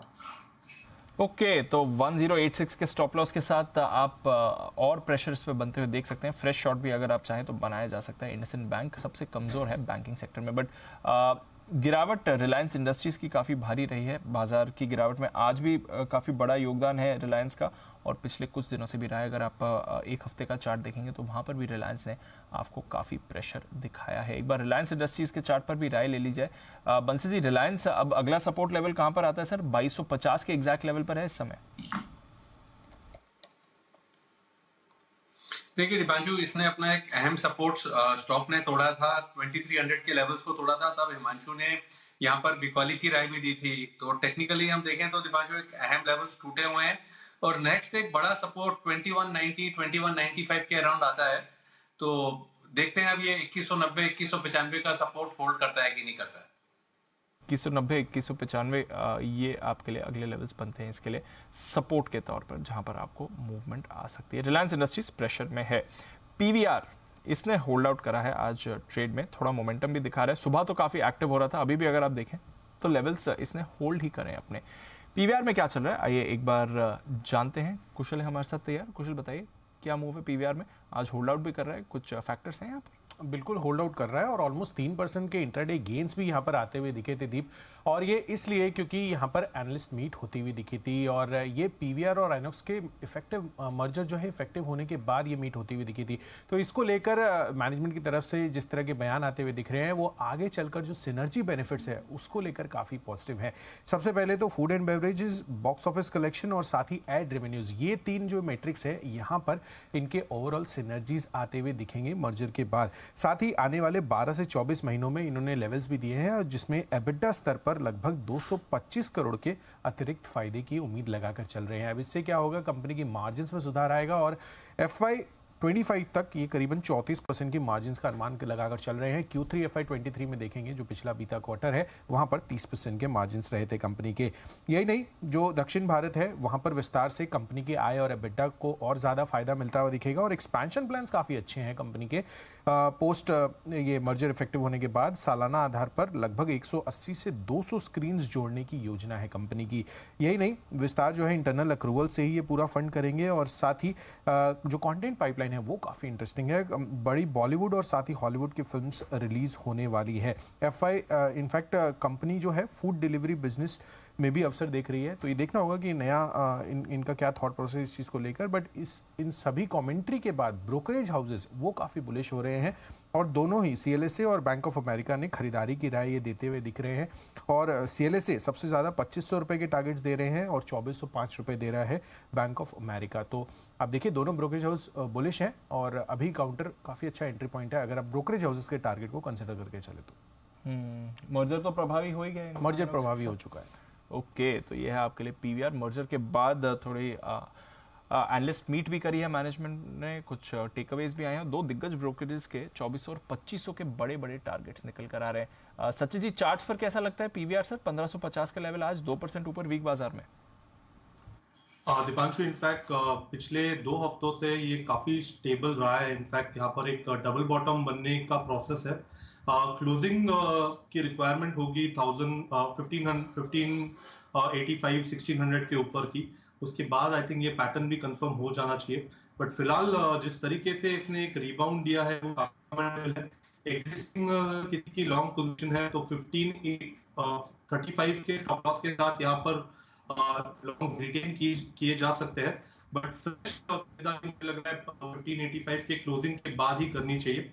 On the other side, 1650 तक की ट्रेजेक्टरी एक्टिवेट हो जाएगी, ये क्लोजिंग एस्टैब्लिश हो जाती है कॉन्फिडेंटली। ओके, तो ये है आपके लिए पीवीआर। देखते हैं यहाँ से ये मूव कैसा दिखाता है। बट आज एटलीस्ट पीवीआर ने वीक बाजार में एक अच्छा लेवल दिखाया, अच्छा होल्ड आउट कर रहा है काउंटर। अब यहाँ से इसकी मूव इंटरेस्टिंग रहेगी। पेट्रोनेट LNG, आज सुबह इसके बारे में बात भी हो रही थी, फ्रेश स्पाइक आ रहा है। शुभम जी की 10 की कमाई का स्टॉक था, बड़ी मूव पेट्रोनेट LNG में आ रही है, डेज हाई पर ट्रेड करते हुए दिख रहा है इस समय। 240 के लेवल के आसपास है। हिमांशु जी भी है हमारे साथ। हिमांशु जी से एक बार पेट्रोनेट के चार्ट पर राय ली जाए। पेट्रोनेट, हिमांशु जी थोड़ी फ्रेश मूव आ रही है इस समय, कोई राय है इस चार्ट पर? बिल्कुल, इनफैक्ट काफी अच्छी स्टेबिलिटी स्टॉक ने दिखाई है और बाजार की वीकनेस को पूरा इग्नोर करते हुए पिछले कुछ दिनों से न केवल एक बेस बनाया बल्कि आज के सेशन में एक फ्रेश ब्रेकआउट भी यहाँ पर देखने को मिला है। मेरा मानना है कि स्टॉक में अपसाइड का पोटेंशियल है और 250-252 रुपए तक के टारगेट स्टॉक में नियर टर्म में देखने को मिल सकते हैं। तो जिनके पास खरीदारी की पोजीशन है बने रहें। फ्रेश खरीदारी के लिए अगर कोई डिप 234-235 रुपए तक मिलता है तो वहां पर खरीदारी करके फ्रेश तेजी की पोजीशंस बनाई जा सकती है 230 रुपए के स्टॉप लॉस के साथ। 230 के स्टॉप लॉस के साथ फ्रेश पोजीशन भी बनाई जा सकती है क्योंकि पेट्रोनेट में आ रही है अच्छी मूव। तो ऑयल एंड गैस से एटलीस्ट ये एक काउंटर है जो आपको थोड़ा मूव के मूड में दिख रहा है, पर मूड के मूव में नहीं है मदरसन। 2 दिन पहले थोड़ा मूवमेंट ज़रूर आया था, स्टॉक में थोड़ी तेज़ी भी बनी थी, बट अब गेंस ये गिव अप करके वापस रिवर्स हो रहा है। और पिछले 15 मिनट में एक ब्रेकडाउन मदरसन में आपको आते हुए दिखा, एक शार्प फॉल रही, अदरवाइज थ्रू द डे काफ़ी स्टेबल था, बट जो भी बिकवाली आई है पिछले 15 मिनट में इसमें आपको आती हुई दिखी है। कुणाल जी, मदरसन देखें सर, सडन ये जो ब्रेकडाउन आया है क्या कह रहा है और फिर अगले सपोर्ट इसके लिए कहाँ बनते हैं? देखिए, इस स्टॉक को अगर आप देखें दीपांशु, एक अच्छा ब्रेकआउट हुआ था इसमें और पूरी संभावना थी कि स्टॉक ऊपर जाता है, लेकिन जिस तरह का बाजार का माहौल बदला, इस स्टॉक में हमने एक ब्रेकडाउन आता हुआ देखा है। स्टॉक 80 रुपीज़ के नीचे अब ट्रेड कर रहा है, जो कि एक क्रूशल सपोर्ट था। तो मुझे लगता है कि थोड़े समय और ये अंडर परफॉर्मेंस जारी रहेगी। 75 रुपये पर अगला सपोर्ट नजर आता है, तो 2-2.5 रुपये की गिरावट पूरी संभव है। कोई खरीदारी की राय इन स्तरों पर नहीं है। जिनके पास पहले की पोजीशन है 75 के नीचे स्टॉप लॉस रख करके होल्ड करने की राय। ओके, तो ये है आपके लिए मदरसन, होल्ड कर सकते हैं, थोड़ा 75 के नीचे का स्टॉप लॉस रखिए, बट फिलहाल स्टॉक पर प्रेशर आ रहा है। वोडाफोन में आज ब्रेकडाउन है, 3% नीचे ये काउंटर है। जियो अब पोस्ट पेड मार्केट में भी अपनी प्रेजेंस बढ़ा रहा है, ये एक खबर रही है। भारतीय एयरटेल, सुबह हम इस पर वीकनेस देख रहे थे, फिलहाल वोडाफोन पर आपको बड़ा बड़ा कट आते हुए दिख रहा है। आइडिया सर्किट लगा था, आपने पूछा था, ऊपर का लगा था। एक बड़ी खबर इस वक्त आपकी स्क्रीन पर आती हुई दिख रही है, जरा एक ये खबर आपके सामने रखी जाए। ब्लूमबर्ग के हवाले से आती हुई दिख रही है, क्रेडिट स्विस के टॉप शेयर होल्डर का बैंक को और फाइनेंशियल असिस्टेंस देने से इनकार किया है। और अभी अभी जो दीप आप ही कह रहे हैं कि डाउ फ्यूचर्स में जो तेज़ गिरावट आई है, उस गिरावट के पीछे सबसे बड़ा कारण ये कि क्रेडिट स्विस का जो सबसे बड़ा कस्टमर है, सबसे बड़ा जो शेयर होल्डर, माफ़ कीजिए कस्टमर नहीं, शेयर होल्डर है, वो ये कह रहा है कि अब और आपको फाइनेंशियल मदद नहीं दी जाएगी। ये ब्लूमबर्ग के हवाले से ये खबर आती हुई दिख रही है, अभी भी ब्लूमबर्ग पर ये खबर आती हुई दिख रही है। ये एक बड़ी खबर है, यानी कि क्रेडिट स्विस के लिए नेगेटिव खबर है। तो काफ़ी समय से क्रेडिट स्विस को लेकर भी चिंताएं चल रही थी, और अब ये अगर खबरें आ रही तो फिर क्रेडिट स्विस और क्रेडिट स्विस का स्टॉक भी आप देखिए बहुत तेज़ी से घटता हुआ नजर आया है। क्रेडिट स्विस का स्टॉक अगर हम ला सकें आपके सामने, तो वहाँ पर बहुत तेज़ी से गिरावट होती हुई दिखी है। ये स्टॉक भी आपके सामने लाने की कोशिश करेंगे। जो चार्ट में देख रहा हूँ ब्लूमबर्ग पर क्रेडिट स्विस के, वो एकदम लोएस्ट लेवल पर ट्रेड करते हुए दिख रहे हैं। मेरे ख्याल से पिछले कुछ मिनटों में तेज़ गिरावट होती हुई दिखी, तो ये ज़बरदस्त गिरावट होती हुई दिख रही है इस वक्त। पूरा का पूरा रिकॉर्ड लो पर क्रेडिट स्विस का स्टॉक ट्रेड करने, ये नहीं, ये तो शायद कल का है जो बंद हुआ है। आज का आपके सामने आएगा, आज का अलग होगा। आज का दाम जो है इससे आधा दिख रहा है, जो मुझे नज़र आ रहा है दाम, वो आज का जो है क्रेडिट स्विस का दाम इससे भी कम आपको नज़र आएगा, लगभग 2.23 के आसपास, 2.1। ये $4.5 का जो $4.5 के आसपास जो दाम दिख रहा है वो आधा है, 2.1 पे आ रहा है, 2.1 के आसपास दिख रहा है। तो मतलब इसका मतलब क्रेडिट स्विस का स्टॉक काफ़ी तेज़ी से घटा है। ये अगर हम ब्लूमबर्ग से आपको स्टॉक लेकर हम ये कर पाएँ तो आपको एक आइडिया लगेगा। तो बहुत तेज़ी से ये घटता हुआ नज़र आ रहा है। तो दोनों ही जगह आपको अब ये जो आखिरी पिछले आप देखिए डाउ फ्यूचर्स 200 पॉइंट नीचे होता दिख रहे हैं। सऊदी नेशनल बैंक, ये है टॉप लेंडर क्रेडिट स्विस का, top share holder, top lender भी और शेयर होल्डर भी, लेंडर भी है, शेयर होल्डर भी, टॉप शेयर होल्डर भी बेसिकली। तो इन्होंने ब्लूमबर्ग को एक इंटरव्यू दिया है, और इंटरव्यू में इन्होंने क्लियरली कहा है कि 1 सेंट, मतलब 1 पैसा भी अब हम क्रेडिट स्विस को नहीं देने वाले हैं। ये कह रहे हैं कि रेगुलेटरी इश्यूज भी आ रहे हैं, और इसके अलावा वो अब हेल्प करने के मूड में नहीं है। सर, आपको ध्यान होगा पिछले हफ्ते ही यूएस की जो सेबी है, securities and exchange commission, SEC, उन्होंने क्रेडिट स्विस की एनुअल रिपोर्ट पर रोक लगा दी थी। कल फिर वो एनुअल रिपोर्ट क्रेडिट स्विस की फिर से जारी हुई, और उसमें क्रेडिट स्विस ने माना है कि हमारे जो फाइनेंशियल स्टेटमेंट्स हैं, हमारे जो अर्निंग स्टेटमेंट्स हैं पिछले 3 साल के, वो ठीक नहीं है। हमारी तरफ से इंटरनल ओवरसाइट था, हमने ठीक से सिस्टम को नहीं देखा, और हमारी अर्निंग्स जो पब्लिकली डिक्लेयर करी गई हैं वो ठीक नहीं है। तो कंपनी ने माना है, परेशानियां तो वहाँ पर चली रही हैं। पिछले अक्टूबर में हमने देखा था जब रिकॉर्ड लो पर गिरा था, और उसके सर्वाइवल पर सवाल उठ रहे थे। अब इनका बिगेस्ट शेयर होल्डर भी कह रहा है कि हम इनको सपोर्ट करने की तैयारी में हैं। SVB तो इतनी बड़ी समस्या नहीं है, अगर SVB तो आई कि चली गई, लेकिन अगर क्रेडिट स्विस की समस्या होती तो क्रेडिट स्विस मतलब वन ऑफ द बिगेस्ट है, मतलब दुनिया में हाथी है, जायंट है। बिल्कुल सर। आशु जी कैसे देख रहे हैं खबरों को? अनिल जी, अभी शो से पहले जो मैं दीपांशु से एक बात बोल रहा था ना, फिर मतलब शो पे नहीं की ये अनिल जी स्केलेटन्स जो डर है ना, स्केलेटन्स निकल के आने का, क्या क्या निकलेगा अंदर से? जब मार्केट की कोई भी एसेट क्लास की सर सब साइकिल जब चेंज होती है ना, चाहे वो इंटरेस्ट रेट साइकिल हो, चाहे वो इक्विटी मार्केट्स की हो, किसी भी एसेट क्लास की सर, जिसमें भी मेजर चेंज आता है ना, उसमें स्केलेटन्स निकल के आते हैं। और अनिल जी जैसे मतलब मैं ये देख रहा हूँ कि ये तो सर ग्लोबली और यहाँ मतलब ऑडिट पे भी पूरा क्वेश्चन मार्क लग जाएगा सर। ये तो मतलब जो जिसको हम कहते हैं ऑडिटर्स आर वॉच डॉग, मतलब ऐसे ये तो एक टाइम ऐसा आ जाएगा कि मतलब वो साइनिंग ही है सर, मतलब वो वॉच डॉग क्या सब कुछ फोरेंसिक ही होगा क्या? मतलब नॉर्मल ऑडिट को मानेंगे ही नहीं कि ऑडिट क्या मतलब हर चीज कोई प्रॉब्लम में आएगी फिर उसका फोरेंसिक होगा, फिर ऐसे होगा जिस तरह से केसेस निकल के आ रहे हैं।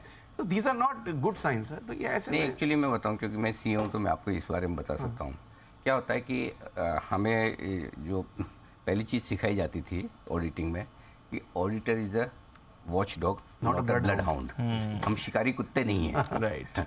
हम मतलब निगरानी रखने वाले लोग हैं। सो बेसिकली ऑडिटर जब आपके पास आए और आपने अगर ये कहा कि ये चीज़ें हैं, सो एक बेसिक एजम्पशन ये होता है कि आप गलत नहीं कह रहे हैं, सही कह रहे हैं। उस एजम्पशन पे ऑडिट किया जाता है। हाँ, डाउट होना चाहिए, नहीं होना चाहिए, ऑडिटर का विवेक है, उसका दिमाग है, उसकी बुद्धि है। अगर लगता है कि आशु जी जो कह रहे हैं उस पर डाउट करने की कोई वजह है तो वो अंदर जाकर घुसे, देखे, एक अलग बात है, उसमें देखें। लेकिन आमतौर पर जिस तरह की माहौल होती है उसमें ऑडिटर्स मान कर चलते हैं कि भाई मैनेजमेंट जो भी कह रहा होगा एक कुछ लेवल तक आपको सही कह रहा। तो इसलिए कई बार जो कई सारी चीज़ें अगर हर चीज़ देखो ऑडिटर को पता चल जाती तो न रेगुलेटर की ज़रूरत होती, न फॉरेंसिक ऑडिट या कोई आगे वो SFIO की ज़रूरत होती। तो हर है। और दूसरा ये कि देखिए ऑडिटर सीए है तो मैनेजमेंट सीए का बाप है है ना? तो जो करता है उसको छुपाना ज़्यादा आता है, बजाय ये कि जिसने नहीं किया उसको ढूंढना पड़े, है ना? करेक्ट। तो जो जिसने गलत किया है उसको तो पता गलत किया है, वो छुपा के तैयारी रखेगा। अब जिसको ढूंढना है पहली बात तो वो डाउट करे, और डाउट करने के बाद ढूंढने की कोशिश भी करे तो अगले ने तो छुपा के रखा है ना। Correct sir. तो बीइंग ए सीए में अपने प्रोफेशन को डिफेंड करने की मतलब लॉजिकली डिफेंड करने सर वो 90 दिन में जाके 90 दिन के बाद 90 घंटे जाके कितना मतलब सारे निकाल लेगा वो। और दूसरा क्या, किसी के मन में कौन घुस सकता है? अगर आपने मन में सोच ही लिया कि मैं चोरी चकारी करूंगा, मतलब कुछ गलत करूंगा, तो आप कहीं कहीं कर ही लोगे। So I think no doubt auditors की, रेगुलेटर्स की, ये तो सबकी जिम्मेदारी, इवन रेगुलेटर्स की भी तो है। वहाँ पे भी तो बैंकों के ऊपर रेगुलेटर होंगे। इतना बड़ा बैंक है तो क्या वहाँ पे फेड नहीं है क्या? वो भी तो ऑडिट करता। कितने ऑडिट नहीं होते हैं आज के ज़माने में, उसके बावजूद ब्रोकर उठ जाते हैं। कौन करंट ऑडिट, सेबी का ऑडिट, NSE का ऑडिट, स्टेचुरी ऑडिट, ये ऑडिट वो ऑडिट, सब होने के बाद कंप्लायंस ऑडिट सब। तो एनीवे ये तो सिस्टम जब तक रहेंगे नहीं सर, ये स्केलेटन्स भी निकलेंगे। तो अब बड़ा सवाल ये है कि क्रेडिट स्विस वाला जो मामला सामने आता दिख रहा है, ये कितना गंभीर हो सकता है, ये देखने वाली बात है। लाइफ लो पर है शेयर। सऊदी नेशनल बैंक चीजें सर पीक पॉइंट लेके आएंगी। अब 10% शेयर है सऊदी नेशनल बैंक का, सबसे बड़ा शेयर होल्डर है ये। सऊदी अरेबिया के सॉवरेन वेल्थ फंड ही इसे ओन करता है।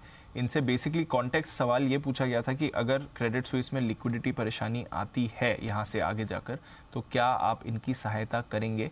तो इन्होंने कहा कि 1 पैसा भी हम नहीं देंगे। ये उनका क्लियर बयान है। रेगुलेटरी इश्यूज भी हैं और रिसेंटली हमने देखा बैंक की मैनेजमेंट ने अपनी एनुअल रिपोर्ट में खुद माना है कि हमारी फाइनेंशियल रिपोर्टिंग पिछले 3 साल की ठीक नहीं है। तो ये बड़ी दिक्कतें क्रेडिट स्विस को लेकर आती हुई दिख रही है और क्रेडिट स्विस का स्टॉक लाइफ टाइम लो पर ट्रेड कर रहा है। ये जो चार्ट आप लाइव देख रहे हैं ये पिछले कुछ मिनटों का है, जिस तरह से तेज़ी से घटा है। ये चार्ट ब्लूमबर्ग से हमने लिया है। ब्लूमबर्ग पे आप देख सकते हैं जो खबरें आ रही हैं, और जैसा अभी दीप बता भी रहे थे कि ब्लूमबर्ग को एक इंटरव्यू में सऊदी नेशनल बैंक के CEO ने ये कहा है कि भाई हम आगे चल के अब क्रेडिट 1 पैसा भी नहीं देंगे। 1 पैसा, यही बोला, 1 पैसा भी नहीं, नॉट 1 सेंट। एग्जैक्टली यही लाइन है, नॉट 1 सेंट। तब से ऐसे बोल देते कि और मतलब मदद नहीं करेंगे, ऐसा क्यों बोलते हैं? 1 पैसा भी नहीं देंगे, बहुत गलत लगता है ना? क्लियर इंटेंट दे दिया सर। बॉलीवुड मूवी का डायलॉग निकाल के वो फूटी कौड़ी भी नहीं दूंगा। फूटी कौड़ी मतलब फूटी कौड़ी मतलब पहले एक जमाने में कौड़ी करेंसी होती थी और फूटी कौड़ी कोई काम की नहीं होती थी। अच्छा, तो इसलिए बोलते थे फूटी कौड़ी, मतलब बिना काम की करेंसी भी नहीं दूंगा। ये वहां से आया है, जो कहावत है ना कि फूटी कौड़ी भी नहीं दूंगा, ये वहां से है कि फूटी कौड़ी वैसे भी काम की नहीं होती, चलती नहीं है। और वो सर वो इनफॉर्मली पिछले सालों में वो डायलॉग है ना, इसको तो मैं अपना बुखार भी ना दूं। अच्छा, ये भी था क्या? ये फूटी कौड़ी का जो दूसरा कौड़ी वर्ड ना यूज करना हो। ओके, तो ये है आपके लिए। अब 17,000 के बेहद करीब, एक बार के लिए 17,000 के नीचे निफ्टी थोड़ा टच करके आया भी था और बैंक निफ्टी कल के लोज के आसपास पहुंचा। कल का लो 39,137 एग्जैक्टली, आज भी कल 39,132 था, आज 39,137 का लो बनाया है। और डाउ फ्यूचर्स पर नजर रखिए, डाउ फ्यूचर्स अब 150 पॉइंट करीबन नीचे। तो पिछले घंटे भर में शो शुरू होने के बाद जो कमजोरी बनी है वो डाउ फ्यूचर्स में थोड़ी बढ़ती हुई नजर आ रही है। आइए कुछ बिगुल कतार में है सचिन जी के लिए BTST वाला।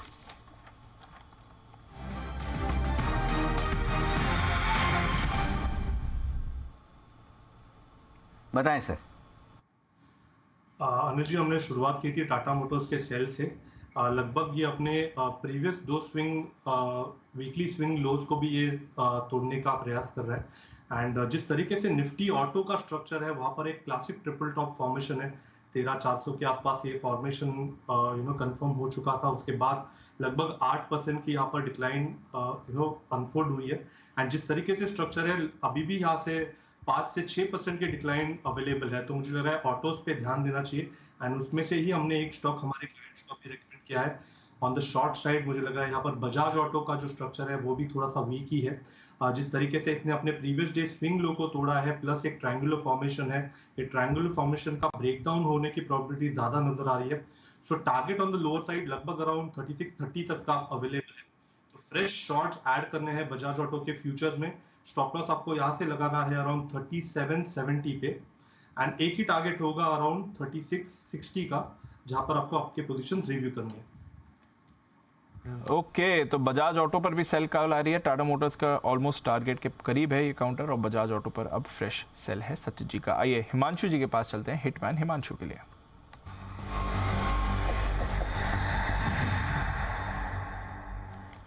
हिमांशु जी बताएं सर। डीप फाइनेंशियल्स वीक होते हुए नजर आ रहे हैं, और यहाँ पर एक और फाइनेंशियल यानी कि कैनफिन होम्स वो मेरे रडार पर आया है, जहां पर वीकनेस बढ़ते हुए नजर आ सकती है।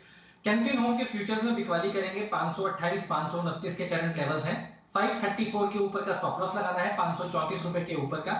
लोअर एंड पर मुझे लगता है कि 517 515 रुपए का पहला टारगेट, और उसके बाद स्टॉक में 500 रुपए तक की भी गुंजाइश है डाउन साइड में। तो मेरा मानना है कि ये स्टॉक एक काफी दिनों से एक साइडवेज कंसोलिडेशन में बना हुआ था, जो कि इवेंचुअली एक डिस्ट्रीब्यूशन पैटर्न इमर्ज होता हुआ नजर आ रहा है। और वंस यहाँ पर लोअर लो एस्टेब्लिश होता है, जो कि 515 517 रुपए के नीचे है, तो मुझे लगता है कि यहाँ पर वीकनेस बढ़ती हुई नजर आ सकती है, और स्टॉक 500 और इवन 490 रुपए तक के भी लेवल्स आने वाले 2 से 3 दिन में दिखाने का पोटेंशियल रखता है। तो 500 तक टूटने की तैयारी है। ये है आपके लिए कैनफिन होम्स, जिस पर सेल कॉल आ रहा है हिमांशु जी की तरफ से। अभी फ्रेश सेलिंग कैनफिन होम्स में आई है, साथ ही फ्रेश सेलिंग पीरामल एंटरप्राइजेज में भी आया है।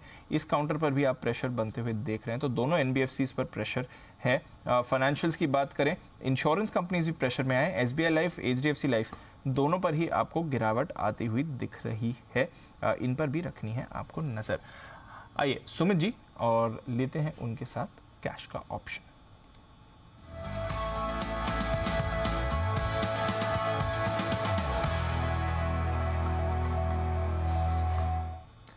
बताएं सर।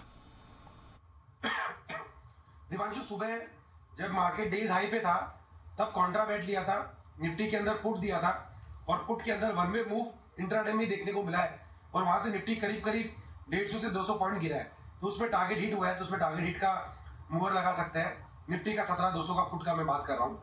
और अब जो स्टॉक मेरे रडार पे आया ऑप्शन में, वो स्टॉक का भी भाव चल रहा है 586 587 रुपीज। स्टॉक का नाम है AU बैंक। AU बैंक के अंदर सेलिंग प्रेशर है, AU बैंक के अंदर दबाव देखने को मिल रहा है। स्टॉक यहां से गिरावट दिखाएगा। इसके लिए ऑप्शन के जरिए 580 वाला पुट अभी CMP 15 रुपए 10 पैसे ट्रेड कर रहा है, इसको लेने का सलाह रहेगा। AU बैंक के अंदर पिछले 4-5 दिनों से गिरावट देखने को मिल रहा है। रिसेंट के लो ब्रेक हो चुके हैं। रिसेंट का जो स्विंग लो है वो 586 585 के पास है, वो अभी जस्ट ब्रेक करने वाला है। स्पोर्ट लेवल्स की मैं बात कर रहा हूं, तो मेरे को लग रहा है कि AU बैंक के अंदर यहां से एक बढ़िया फॉल नीचे की तरफ देखने को मिलेगा। जैसे ही 586 585 के लेवल टूटेंगे तो 10 से 20 रुपए का फॉल AU बैंक में नीचे की तरफ देखने को मिल सकता है। नीचे में जो टारगेट देखने को मिल सकते हैं 575 565 रुपए AU बैंक के अंदर देखने को मिल सकते हैं।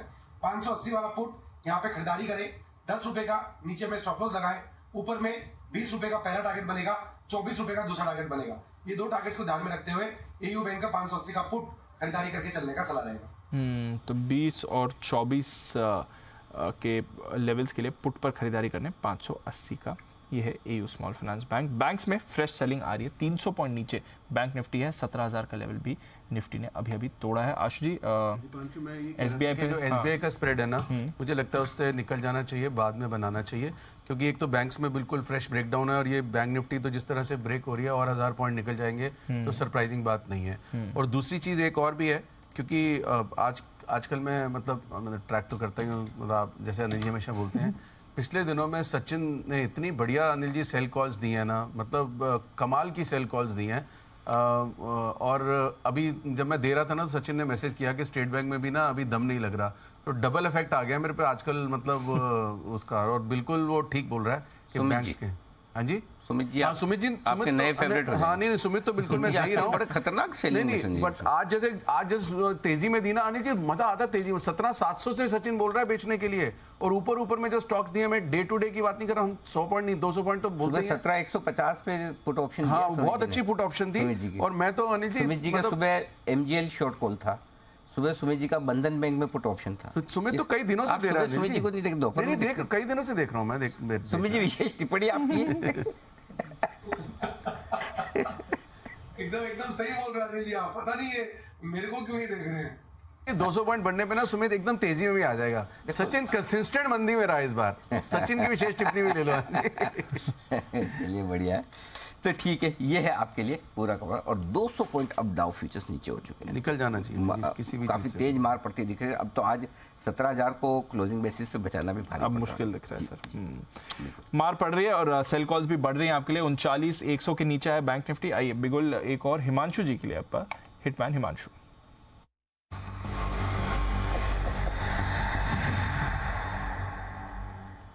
बताएं हिमांशु जी। बजाज फाइनेंस में 5,700 के स्ट्राइकिंग पुट ऑप्शन खरीदनी है, जो कि अभी 95-96 रुपए पर ट्रेड कर रही है। यहाँ पर 70 यानी कि 70 रुपए का स्टॉप लॉस लगाना है, और अपसाइड में जो टारगेट है वो 140 और 180।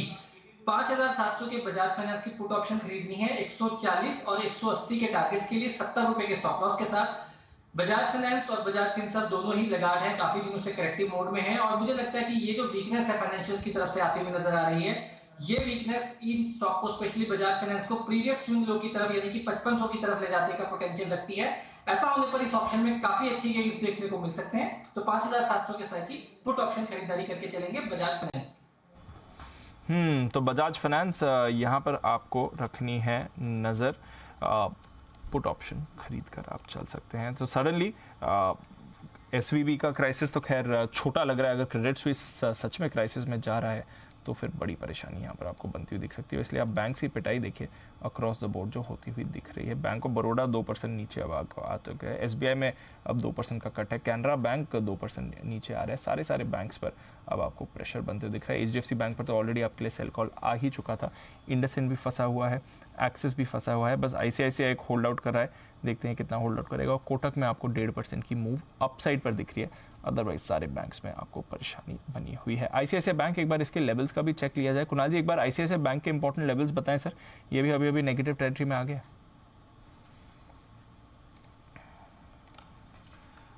देखिए जो मेजर लेवल है ऑलरेडी 200 डेज मूविंग एवरेज के नीचे ट्रेड कर रहा है दीपांशु। एक सपोर्ट मुझे नजर आता है 820 रुपए के आसपास, अभी 825-26 का भाव है। 820 का लेवल टूटा तो इसमें भी एक ब्रेकडाउन आपको आता हुआ दिखेगा। 820 हालांकि काफी इंपॉर्टेंट लेवल है, तो हो सकता है कि 820 के आसपास स्टॉक कुछ स्टेबल हो जाए। 820 का लेवल डिसाइडेडली स्टॉक तोड़ता है तो इसमें नए शॉर्ट्स भी खोले जा सकते हैं। तो ये है आपके लिए आईसीआईसीआई बैंक, जिस पर आपको रखनी है नजर। 17,000 के नीचे अब डिसाइसिवली निफ्टी ट्रेड कर रहा है, ये एक परेशानी वाली बात आपको दिख रही है। अब मुश्किल होगा ये लेवल होल्ड करना, जिस तरह से आपको गिरावट आती हुई दिख रही है। और निफ्टी के भी कुछ दिग्गज हैं जो प्रेशर में है। रिलायंस की अभी हमने बात करी थी, एचडीएफसी बैंक की बात करिए, बजाज ट्विंस प्रेशर में आ रहे हैं, एचयूएल ये भी कमजोर बना हुआ है, टीसीएस में भी आपको कमजोरी दिख रही है, तो वहाँ से भी प्रेशर 250 पॉइंट करीबन अब आपके लिए डाउ फ्यूचर्स नीचे, और बैंक निफ्टी अब 39,000 के करीब आता दिख रहा है। कल के लोज के नीचे बैंक निफ्टी और कल के लोज के नीचे निफ्टी भी आपको दिख रहा है। और जो पिछले 1 घंटे में तेज़ गिरावट आती दिखी है, उसकी वजह सबसे पहले आपने फ्लैश होती हुई देखी हुई कि किस तरह से क्रेडिट स्विस को लेकर चिंताएं अब बढ़ रही है, उस पर डाउ फ्यूचर्स तेज़ी से रिएक्शन दे रहे हैं। अगर आपने मिस किया है तो एक बार जल्दी से आशीष हमारे साथ है इस वक्त बताने के लिए क्या कुछ हुआ है पिछले 1 घंटे में, क्या कुछ वो थोड़ी देर में आपको ये बताएंगे कि क्रेडिट स्विस को लेकर किस तरह की चिंताएं आती दिख रही है। आशीष, तैयार है आप? बिल्कुल सर। जरा एक बार बताएं कि क्यों डाउ फ्यूचर्स तेज़ी से घटते हुए नजर आ रहे हैं और क्यों वापस से जो ज़्यादा कोहराम आपको यूरोप के बाजारों में देखने को मिल रहा है, उसकी वजह क्या है? सर बिल्कुल, देखिए लगातार क्रेडिट स्विस को लेकर जो दिक्कतें हैं वो सामने आ रही है।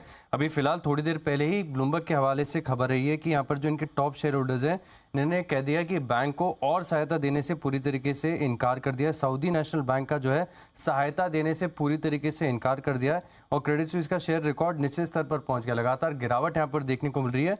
इससे पहले भी हमने आपको लगातार अपडेट्स देकर बताया था कि कल भी खबर आई थी जहाँ पर इन्होंने कहा था कि जो फाइनेंशियल स्टेटमेंट्स हैं इनमें कुछ वीकनेस का जिक्र इन्होंने किया इनकी एनुअल रिपोर्ट में।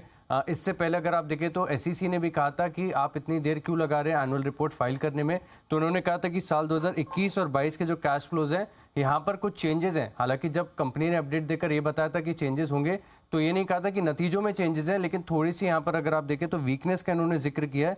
साथ में अगर आप देखें तो कुछ और इंपॉर्टेंट पॉइंट्स भी इस एनुअल रिपोर्ट से निकल कर आते हैं। मिसाल के तौर पर अगर आप देखें तो इनके जो असेट्स हैं, लाइबिलिटीज़ हैं, कर्ज हैं और प्रोविजनिंग है, इसके अंदर भी अगर आप देखें तो थोड़ी सी डिफरेंसेस हैं।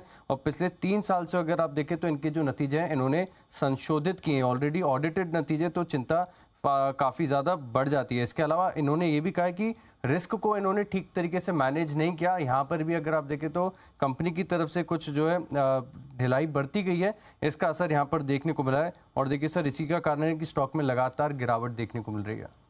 और अब लाइफ लो पर पहुंच गया ये 9% नीचे। जब हम बात कर रहे थे 5% के आसपास नीचे था, वहाँ से भी और घटता और आप देखिए आज के सेशन में बहुत तेज़ी से कमजोरी आती हुई दिख रही है। यहाँ पर इनके बॉन्ड्स में भी बड़ा उतार चढ़ाव हो रहा है। तो क्रेडिट स्विस का 1 ईयर डिफ़ॉल्ट स्वैप, बेसिकली जो इंश्योरेंस होती है अगर इन केस ऑफ डिफ़ॉल्ट, तो फिर जो वैल्यू उसकी होती है उसकी वैल्यू अभी ये खबर आने के बाद 10% ऊपर गई है। डिफॉल्ट स्वैप की वैल्यू बॉन्ड की, मतलब डिफॉल्ट की संभावना है 10% से ज़्यादा 10% ज़्यादा बढ़ गई अभी ये और खबर। अगर आपको ये लग रहा हो कि हम बार बार ये क्यों दिखा रहे हैं, क्या हो रहा है, तो हम वो दिखा रहे हैं जो मार्केट में हो रहा है। अगर क्रेडिट स्विस का स्टॉक रिएक्शन दे रहा है, क्रेडिट स्विस को लेकर खबरें आ रही है, डाउ फ्यूचर्स 250-250 पॉइंट उस वजह से नीचे, जो 50 पॉइंट थे आज 250 हो गए। यूरोप लेकर आइए आपके सामने, आपको अंदाजा लगेगा कि दिखाने की वजह क्या। अगर यूरोप में फुट्सी देखिए 1.5% नीचे है, कैक देखिए 0.25% नीचे है, डैक्स देखिए 1.25% नीचे है।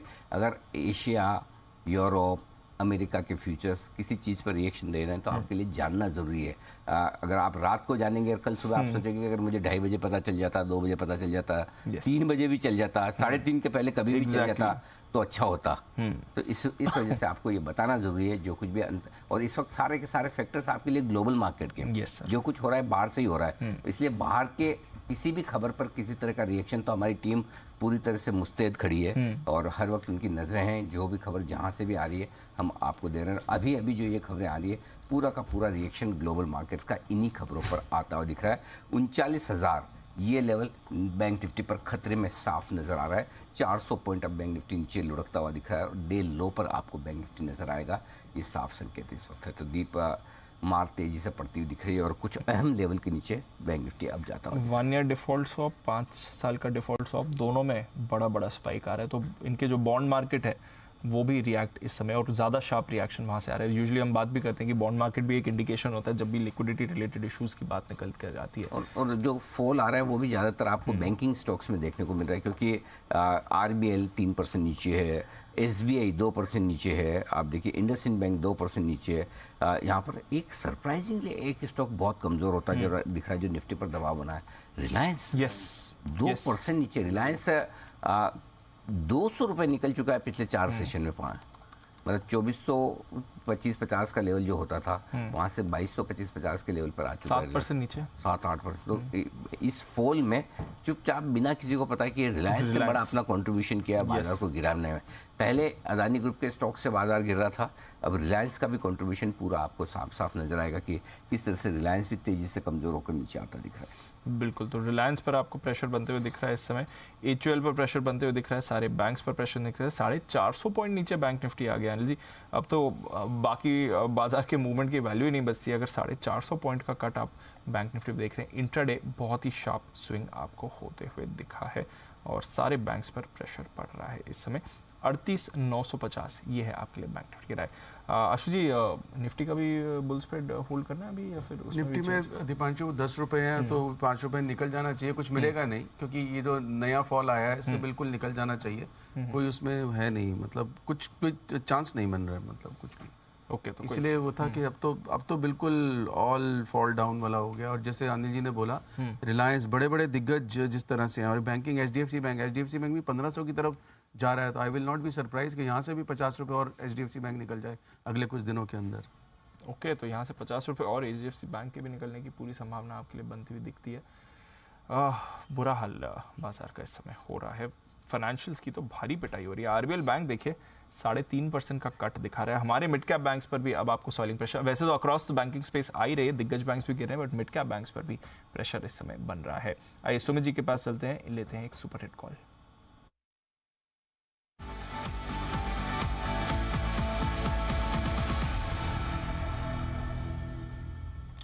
बताएं सर सुमित जी। दीपांशु, एक सेल कॉल और रडार पे आया है। स्टॉक का अभी भाव चल रहा है 470 और ये स्टॉक भी बहुत ऊपरी लेवल से मैं कंटिन्यूसली सेल कर रहा हूँ। स्टॉक का नाम है HDFC लाइफ। HDFC लाइफ के अंदर सेलिंग प्रेशर है।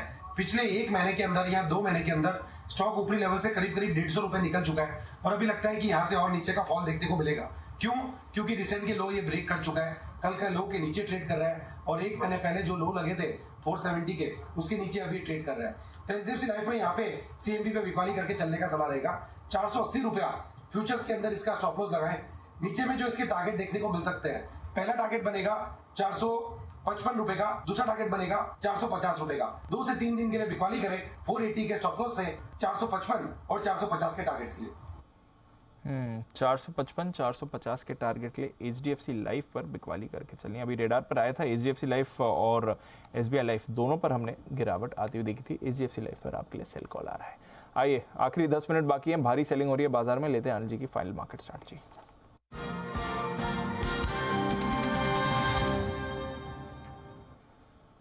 जी, और कितने आउट ऑफ सिलेबस चीजें आना बाकी है ये बताइए सर। बाकी स्ट्रैटेजी तो ठीक है, 200 पॉइंट नीचे डाउ फ्यूचर्स, 50 पॉइंट नीचे ना जाए। देखो जी, ऐसा है, सिंपल सी बात है, जो पता हो आउट ऑफ सिलेबस ही कैसे हुआ। एग्जैक्टली है ना, तो आउट ऑफ सिलेबस तो वही है जो पता नहीं है जी।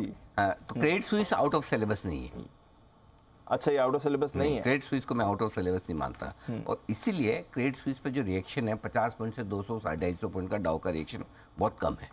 अच्छा, हाँ, SVB पे अगर इतना रिएक्शन आ सकता तो क्रेडिट स्विस पे तो बहुत बड़ा आना चाहिए, लेकिन क्रेडिट स्विस की समस्या 6 महीने से सबको पता है, ये तो चल रही है ना। ऐसा नहीं कि आज के आज अचानक से क्रेडिट स्विस का नाम हमने सुना है, सबको मालूम है क्रेडिट स्विस काफी समय से दिक्कतों में है, लाइफ टाइम लो पर इसीलिए चल रहा है, इसलिए रिएक्शन भी लिमिटेड है। नो डाउट अभी भी मार्केट ये मानकर नहीं चल रहा है कि क्रेडिट स्विस डूबने वाला है या बंद हो जाएगा, इसकी भी हाल कुछ ऐसी वैसी हो जाएगी, इसलिए उतना रिएक्शन नहीं। शायद अगर वो हो तो उस पर रिएक्शन फिर और थोड़ा आएगा और आएगा, लेकिन तब तक SVB आउट ऑफ सिलेबस था कंप्लीटली, जिसका किसी को अंदाजा नहीं था कि बैंक भी डूबने वाला है, और वो भी ऐसा बैंक जिसने लोन की वजह से ना डूबा हो, अपने इन्वेस्टमेंट्स की वजह से डूबा हो।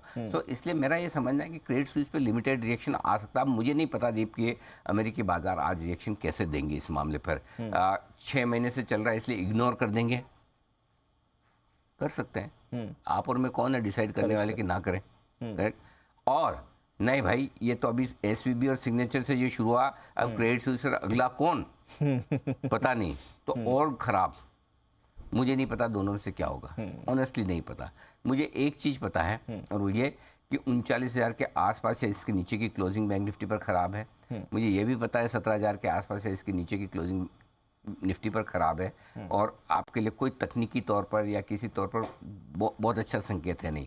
अभी सवाल ये है कि ऐसी सिचुएशन में क्या करें जब एक तरफा 800 पॉइंट घट गया, क्या अब भी सब जीरो कर दें, करेक्ट, या है उसको होल्ड करें। तो पहली चीज़ तो ट्रेडिंग पोजीशन के लिहाज से आपको क्या करना चाहिए, और आपको करना चाहिए हेजिंग। अगर आप अपनी लॉन्ग पोजीशन या शॉर्ट पोजीशन दोनों रख रहे हो, कुछ भी लॉन्ग पोजीशन है 16,800 का आपके पास पुट होना चाहिए, या एट द मनी 17,000 का कल की एक्सपायरी का पुट भी ले सकते हैं। ओवरनाइट पोजीशन अगर आपको रिस्क मेंटेन करनी, क्योंकि कोई ज़्यादा उसमें प्रीमियम नहीं होगी, है ना। अब अगर आप शॉर्ट हैं तो रिस्क शॉर्ट के लिए भी थोड़ी बहुत तो है ही, ऐसा तो नहीं है जैसे आज फॉर एग्जांपल सुबह सुबह शॉर्ट सेलर का अगर स्टॉप लॉस ट्रिगर हो गया किसी वजह से, तो वो तो और ज़्यादा दुखी है। करेक्ट। एक तो मेरा स्टॉप लॉस ट्रिगर हो गया और ऊपर से गिर गया। तो आप 17,200 का कॉल ऑप्शन खरीद सकते हैं, 39,500 का पुट ऑप्शन खरीद सकते हैं, कॉल ऑप्शन खरीद सकते हैं। अगर आपको अपनी शॉर्ट को हेज करना है, 39,500 बैंक निफ्टी, 17,200 निफ्टी का कॉल ऑप्शन खरीद कर हेज कर सकते हैं। ये आपकी स्ट्रेटेजी होनी चाहिए। फ्रेश पोजीशन बनाने की राय इस तरह के माहौल में ओवरनाइट बिल्कुल भी नहीं है, न लॉन्ग में है न शॉर्ट में। Got it. ये क्लियर है, जितना हल्का रहेंगे उतना बेहतर। क्रेडिट स्विस से बाय द वे सर एक और अपडेट है आपके लिए।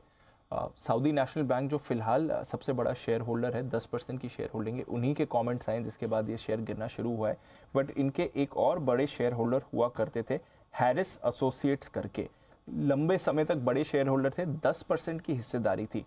पिछले साल जब अक्टूबर में परेशानी शुरू हुई तब से इन्होंने सेलिंग शुरू करी और पिछले हफ्ते 6 मार्च को टू बी एग्जैक्ट इनकी तरफ से अपडेट आया कि ये अपनी पूरी हिस्सेदारी बेच चुके हैं, पूरी तरह से क्रेडिट स्विस को एग्जिट कर चुके हैं। यानी कि 6 महीने में 10% हिस्सेदारी इन्होंने बेची है।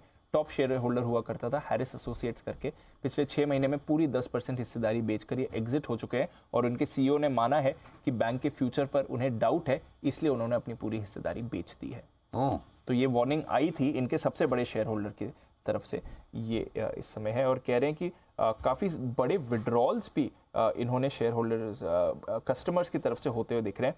पिछले क्वार्टर में यानी कि जो दिसंबर क्वार्टर था उसमें करीब 100 बिलियन के विड्रॉल्स इन्होंने होते हुए दिखे थे। तो ये जो राइजिंग इंटरेस्ट रेट्स हैं, ये छोटे यूएस बैंक्स ही नहीं हैं जो खतरे में आ रहे हैं, क्रेडिट स्विस जैसा बड़ा ग्लोबल बैंक भी है जहां पर उन्हें परेशानी दिख रही है। तो सबसे बड़ा जो शेयर होल्डर था सिर्फ 6 महीने पहले तक क्रेडिट स्विस का, वो कह रहा है कि उन्हें बैंक की आगे के फ्यूचर पर बड़ा डाउट है और इसलिए उन्होंने ये कदम उठाया है। परेशानी यहाँ से भी आपको आती हुई दिखी है और इसलिए आप देख रहे हैं कि डेज लो पर इस समय बाजार ट्रेड करते हुए दिखे हैं। कुछ भी आशा के संकेत इस समय तो इस बाजार से कंप्लीटली मिसिंग ही हो चुके हैं जैसे जैसे ये गिरावट की बातें आ रही हैं। कोटक बैंक भी जो अभी 1.25% ऊपर था अब नेगेटिव टेरिटरी में आ चुका है। आइए फाइनल कुछ लेवल्स ले लिए जाएं। जिस तरह से बिकवाली आ रही है कुछ बचने वाला है नहीं। Sumit ji, bank of Baroda position को कैरी फॉरवर्ड करें कल के लिए सर? दिवांशु, जो इंट्राडे प्रॉफिट से संतुष्ट है, खुश है, वो इंट्राडे में बुक कर सकते हैं क्योंकि इसके अंदर नीचे में अभी जस्ट लो लगा है 158.40 का। तो जो इंट्राडे में बुक करना चाहते हैं वो करें और जो कैरी करना चाहते हैं वो कॉस्ट के नीचे ट्रेलिंग स्टॉप लॉस लगा के होल्ड करें क्योंकि स्ट्रक्चर अभी वीक है। 1-2 दिन मेरे को लगता है और सेलिंग देखने को मिलेगा। तो ये है आपके लिए बैंक ऑफ बड़ौदा जहां पर आपको वीकनेस दिख रही है। एक एसबीआई के लिए लेवल्स भी ले लेते हैं। आशु जी ने तो आपको कही दिया कि जो स्प्रेड था वो तो आप एग्जिट करके चले ही जाइए। एक लेवल मैं लेना चाहूंगा हिमांशु जी से। हिमांशु जी, एसबीआई का जरा लेवल बता दें सर, अगला सपोर्ट किधर दिखता है आपको? देखिए, मैं अगर डेली चार्ट देखता हूं जो कि बेसिकली थोड़ा शॉर्ट टर्म के लिए जिसकी सिग्निफिकेंस है, तो 510 रुपए के आसपास एक अच्छा सपोर्ट है। और हमने देखा है कि इन लेवल्स के आसपास पिछली बार भी स्टॉक ने रिबाउंड दिया था। लेकिन अगर ये लेवल दोबारा से रीटेस्ट होता है और इसके नीचे बाजार थोड़ी देर ये एसबीआई में ट्रेड होता है तो मुझे लगता है कि ये सपोर्ट जो है वो कमजोर पड़ती हुई नजर आ सकती है और स्टॉक इस सपोर्ट को तोड़ता हुआ नजर आ सकता है, जिस कंडीशन में 495-500 रुपए का एक नेक्स्ट इंपॉर्टेंट शॉर्ट टर्म में सपोर्ट काम करता हुआ नजर आ सकता है।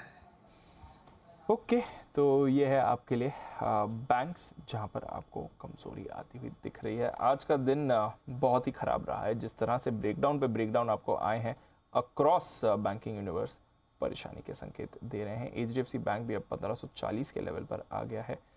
एक्सिस में भी आपको कमजोरी दिख रही है। एक्सिस का भी चेक ले लिया जाए और कल के लिए क्या इंपॉर्टेंट लेवल्स हैं ये भी एक बार जान लेते हैं। बंसी जी, एक्सिस बैंक इसके लिए कल के इंपॉर्टेंट लेवल्स क्या रहेंगे सर?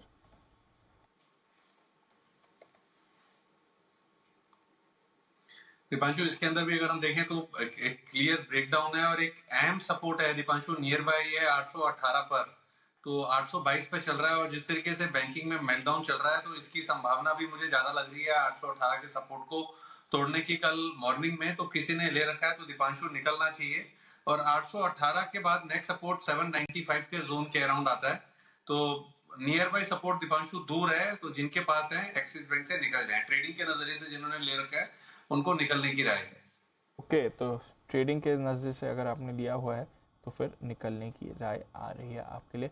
सारे बैंकिंग काउंटर्स परेशानी आपको आती हुई दिख रही है। आइए फिर क्लोजिंग की तरफ बढ़ते हैं। एक जो ऑप्टिमिज्म था, आज मिडवीक सेशन था, ओवरनाइट ग्लोबल क्यूज अच्छे थे, 5 दिन के बाद डाउ में रिबाउंड आया था, अच्छी शुरुआत भी हुई हमारे बाजारों के लिए, वो पूरी गिव अप करके आप डेज लो पर क्लोज हो रहे हैं। क्रेडिट स्विस के हेल्थ पर भी सवाल बना है। सारे बैंक्स की हुई है पिटाई, बट दिग्गजों में देखिए रिलायंस इंडस्ट्रीज आज नीचे है, HUL ये आज नीचे है, SBI, HDFC bank, ICICI bank, TCS यहाँ पर भी आपको बिकवाली दिखी। तो ये सारे दिग्गजों की काफ़ी ख़राब सिचुएशन रही है। अब आप क्लोजिंग में जो जाते हुए दिख रहे हैं। इंडसइंड बैंक 2% लॉस हुआ है इसका। भारतीय एयरटेल निफ्टी का टॉप लूजर था, जो जियो ने पोस्टपेड मार्केट में भी अब अपने प्रोडक्ट ऑफरिंग बढ़ाई है। टाटा मोटर्स पर कट आया है, सचिन जी की सेल कॉल भी थी। SBI लाइफ, HDFC लाइफ दोनों में ही कमजोरी थी। बजाज ऑटो भी वीक रहा आज। कोल इंडिया, सन फार्मा, ONGC यहाँ पर भी आपको कमजोरी दिखी है। अदानी एंटरप्राइजेज और पोर्ट्स पॉजिटिव रहे। एशियन पेंट्स में आपने 3% का उछाल देखा है। टाटा स्टील 2% ऊपर रहा। L&T, power grid, BPCL, doctor Reddy's, Kotak, JSW steel और अपोलो हॉस्पिटल्स यहाँ पर भी आपने अच्छी खरीदारी देखी है। वायदा कारोबार की तरफ आइए। संवर्धना मदरसन टॉप लूजर था, वायदा कारोबार में 3.5% नीचे। एस्ट्रल जहां पर कल एक्स बोनस हुआ था काउंटर, आज 3.5% का कट। वोडाफोन 3% नीचे। और फिर बैंक्स देखिए, RBL bank, Canara bank, bank of Baroda, PNB, federal bank, ये सारे के सारे काउंटर्स आपको फिसलते हुए दिखे। इसके अलावा HDFC AMC, Canfin Homes, AB Fashion, Escorts, Jubilant Food, Gujarat Gas, IGL, PI Industries, Godrej Properties, Coromandel, Zee Entertainment, SRF, Sun TV, City Union Bank और इंडिया बुल्स हाउसिंग जो बैन में भी है, यहाँ पर भी आपको कट बनते हुए दिखे। अदानी शेयरों पर विशेष टिप्पणी। अदानी एंटरप्राइजेस 6% ऊपर है, अदानी पोर्ट 4% वो क्या रहा है? कॉन्ट्रा प्ले, रिलायंस यहाँ पर एक कमजोरी आपको दिखे। 2% रिलायंस आपको कम गिरते हुए नजर आता है बिना किसी खास वजह के। ये इंटरेस्टिंग है। तो चलिए समाप्त करने का वक्त है। मिडवीक ट्रेडिंग सेशन खत्म हुआ, काम 60% खत्म हुआ, 40% बाकी है कल और परसों के सेशन का। मिडवीक सेशन खत्म हुआ, काम तो 60% हो गया ना दीप। करेक्ट। ओके, चलिए तो 17,000 के नीचे लंबे समय बाद हमारी टीम बताएगी कि पिछली बार हम 17,000 के नीचे कब बंद हुए थे। 13 अक्टूबर को 17,000 के नीचे गए थे। क्लोजिंग का मैं आपको बताता हूं। नीचे वाला तो मेरे पास में है, 12 अक्टूबर का है मामला शायद। तो पिछली बार 12 अक्टूबर को जो लो बनाया था निफ्टी पर, मेरे पास 30 सितंबर का है डेटा, 16,818 का लो। वो तो खैर काफ़ी, वो तो आज काफ़ी दूर है अभी भी। लेकिन हम 12 अक्टूबर को 38,624 का लो बनाया था बैंक निफ्टी पर, और वहाँ से अभी भी आप थोड़ा सा जी आग में घी डालने का काम करूँ? कौन कर दो। अब तो मार्केट बंद ही हो चुका है। अब तो जो लगेगी इसमें लगेगी। अब तो क्या है, थोड़ा घी तुम डाल दो, रब मैं कर दूंगा। हाँ। 3-4 चाइना जो एजेंसीज हैं जो चाइना ट्रैक करती हैं, जो एजेंसीज चाइना को ट्रैक करती हैं, वहां से निकल कर आ रहा है कि चाइना की मिलिट्री को कहा गया है कि अपनी वॉर प्रिपेयर्डनेस के लिए आप तैयार रहें। अच्छा, चाइना किससे? चाइना की तो कई होने चल रही है, किससे? जस्ट चाइना ने अपनी मिलिट्री को कहा है कि वॉर प्रिपेयर्डनेस के लेवल्स के लिए आप तैयार रहें। ये कहाँ पर आ रही खबर? ये उनकी वायर है, जिन्हुआ वायर है, ऑफिशियल वायर एजेंसी है। वहां से आया है कि चाइना ने अपनी चाइना की गवर्नमेंट ने यूक्रेन रशिया भी जो वॉर चल रही है, ये एक दिन मतलब बग्गा जी से अगर कल परसों में आप मिले नहीं तो आपसे पूछ रहा हूँ, इतनी लंबी चल रही है, ये भी तो एक और फर्दर डर्टी टर्न ले सकती है। देखो ऐसा है कि जब खराब होना हो तो कुछ भी खराब हो सकता है, उसमें क्या है। तो सवाल बता, आप ऊंट पे बैठे और कुत्ता काट रहा है, ठीक तो नहीं है, मतलब साइंस तो अच्छे नहीं आ रहे। खराब होने में तो क्या है, कुछ भी हो सकता है। अब आपको बोलोगे कि चाइना भी आउट ऑफ सिलेबस है कि नहीं है ना? मतलब आज तो नहीं पता ना कि चाइना को भी अपनी फौज को तैयार करना पड़ेगा लड़ने के लिए। और वापस रशिया यूक्रेन जैसे आज आपने पॉइंट रेज किया, वैलिड है। कल से फिर लड़ने लगे तो मैं वही लड़ तो रही है सर, मतलब नेक्स्ट लेवल का। लेकिन मैं इसमें एक सिल्वर लाइनिंग देखता हूँ। और चाइना की भी आ जाए, आपकी इच्छा के इच्छा नहीं, आपकी उम्मीद के मुताबिक चाहे रशिया यूक्रेन भी आ जाए, क्रेडिट स्विस भी आपके सामने है, और जो कुछ होना एक साथ, सारी खबरें जब एक साथ आएगी ना बुरी, तभी जाके मार्केट गिरना बंद होगा। जब जितना पैनिक होना है तो तभी होगा, जब होता है तब सारी खबरें एक साथ आती है उस समय। तो अब देखो 22 मार्च तक का समय है आपके पास, जितनी बुरी खबरें और देखनी देखो, उसके बाद फेड डिसाइड करेगा खबरें अच्छी देनी, बुरी देनी, जो देनी है, जैसी देनी है देखेंगे। तब तक जो है जैसा इससे काम चला है। डाउ फ्यूचर्स डे लो पर है, 350 अंक लुढ़कते दिख रहे हैं कम से कम। अब जो है अच्छा खराब वो अपनी जगह, लेकिन हमें इस बात की संतुष्टि है कि आज आपको सबसे पहले समय पर हमने ये बता दिया कि किस वजह से डाउ फ्यूचर्स घट रहे हैं। 50-60 पॉइंट नीचे थे डाउ फ्यूचर्स, तब से हमने आपको अलर्ट किया। अब आप देखिए 250-300 पॉइंट नीचे, तो कम से कम आप बिजनेस के साथ है तो सबसे पहले आपको अंतर्राष्ट्रीय खबरें और सतर्कता तो मिल रही है। उसके बाद बहुत बड़ा फॉल आया सर बैंक निफ्टी में, 250 पॉइंट उसके बाद गिरा है। एग्जैक्टली, इसलिए कि जहाँ से पता चले वहाँ से ही बता देना बहुत ज़रूरी है। हमारी टीम अलर्टनेस के साथ जो बता रही है वो आपको बताना। 11 अक्टूबर के बाद 17,000 के नीचे क्लोजिंग हुई है। अनिल जी, एक हिस्ट्री चेंज होने वाली है। हाँ, कौन सी? 3 महीने 4 महीने वाली। Let's see. अभी 31 मार्च होप है, अभी आपको होप नहीं है, होप नहीं। जब तक देखो ऐसा है आखिरी विकेट न गिर जाए, आखिरी रन न बन जाए, हाँ, तब तक जीत नहीं होती। तो बीच बीच में 3-4 दिन आपका भी कॉन्फिडेंस थोड़ा हिला होगा कि अचानक से ये तो जिस स्पीड से भाग रहा है, आखिरी बॉल की वेट कर रहा था। नहीं ठीक है, देखो उसमें तो कोई, देखो एक चीज पक्का है, जो 2 मैच खेले जाएंगे, एक तो जीतेगा एक तो हारेगा। इसमें बहुत कम होते हैं जो टाई होते हैं, करेक्ट। तो इसलिए वो तो ठीक है, ये मार्केट है। हमारी तो सीरीज है सर, कई मैच जीतेंगे, कई मैच हारेंगे, तो मार्केट है। देखिए हम तो सिंपल सी चीज़ है, डेटा पर भरोसा करते हैं। डेटा 100% हर बार सही नहीं होते, कभी कभी गलत भी होंगे, कभी सही भी होंगे। फॉर एग्जांपल जो रिसर्च हमारी गणपति के वक्त थी वो एकदम 100% सटीक से, उस समय भी मूड माहौल बड़ा ख़राब था, लेकिन उस समय गणपति के वक्त कम से कम बढ़िया तेज़ी जो बनी है, लोग होप होता है वो। ये तो कभी न कभी तो अगर सारे डेटा एक जैसे होते हैं तो फिर तो वो पोल करने की या इतनी सीरीज देखने की। अच्छा, एक और चीज़, सारे एनालिस्ट या कोई भी एक एनालिस्ट हर वक्त एक ही बात जो वो बोले वो सही हो, तो सारे एनालिस्ट की भी जरूरत नहीं, एक ही को बिठा ले, एक ही से पूछ ले कि भाई यही आदमी है हमारे मृत्युंजय जी कमोडिटी वाले, जो जब भी इक्विटी के बारे में बोलते हैं एकदम 100% सही होता है। अगर ऐसा हमें पता चल जाए, हम कल से ना बाकी सब एक्सपर्ट को बुलाना ही बंद कर दें। इन्हीं का काम इसलिए क्या है, दिक्कत ये है कि कोई भी 100% सही हर वक्त नहीं हो सकता। सब अपनी अपनी स्किल्स के हिसाब से अपना अपना विश्लेषण देते हैं, जिसको जिसका समझ में आए उसको फॉलो करें, और किसी को ना करना तो खुद को फॉलो करें, क्योंकि अल्टीमेटली पैसा आपका है, पोजीशन आपकी है, प्रॉफिट नुकसान आपका है। इसलिए सबसे पहले आपको अपने आप को देख के पोजीशन लेनी। फिलहाल 71 अंक नीचे 16,972 पर बंद होता हुआ निफ्टी, और सेंसेक्स 344 अंक नीचे 57,555 पर बंद होता हुआ दिख रहा है। और आज लिफाफा लेवल है 39,051 का बंद होने का। सुमित जी की तर्ज पर 359 अंक नीचे बंद होता हुआ बैंक निफ्टी भी यहाँ पर आज कमजोर बना। ओके, एनीवे चलिए, मृत्युंजय के तैयार हैं। मृत्युंजय की लाइफ में तो प्रॉब्लम नहीं है, लेकिन उनके बाजार में सर अभी कमाल हुआ है। कमाल ये हुआ कि जी बिजनेस की व्यूअरशिप कितनी तगड़ी है। इसका अंदाजा आप इस बात से लगाइए कि दीप ने जब भी खबर बताई चाइना वाली कि चीन में मिलिट्री को अलर्ट किया गया है, उस वक्त गोल्ड 80 रुपए नीचे था। बिल्कुल गोल्ड का मार्केट बेखबर था। दीप के बोलने के बाद तुरंत मतलब 3-4 मिनट में गोल्ड में करीब करीब 250 रुपए की तेजी आ गई है। और जो 80 रुपए नीचे था गोल्ड, वो गोल्ड अभी 120 रुपए ऊपर है, मतलब 200 रुपए ऊपर हो गया गोल्ड। वैसे क्रेडिट नहीं लेंगे, लेकिन ले सकते हैं। हमारे बोलने के बाद 250 पॉइंट डाउ फ्यूचर और निकल गया जब से हमने कवर किया। अब डाउ 350 डाउ फ्यूचर इसी खबर का 300 और 100 पॉइंट नीचे, बिल्कुल मतलब जब आप क्रेडिट स्विस का बोल रहे थे, रिलायंस का फ्यूचर था 2265, उसके बाद 2245 बंद हुआ है। ऐसे ही बहुत सारे, स्टेट बैंक था 524, 518 रुपए, बहुत बड़ा फॉल आया है सर। उसके बाद लोगों को जानकारी सर मिल रही है, मतलब दर्शक हमें देख रहे हैं तभी वो अवेयर हो रहे हैं एग्जैक्टली। और गोल्ड बिल्कुल शांत था, गोल्ड का मार्केट बिल्कुल, उनको अंदाजा नहीं था कि ऐसी कोई खबर आई है।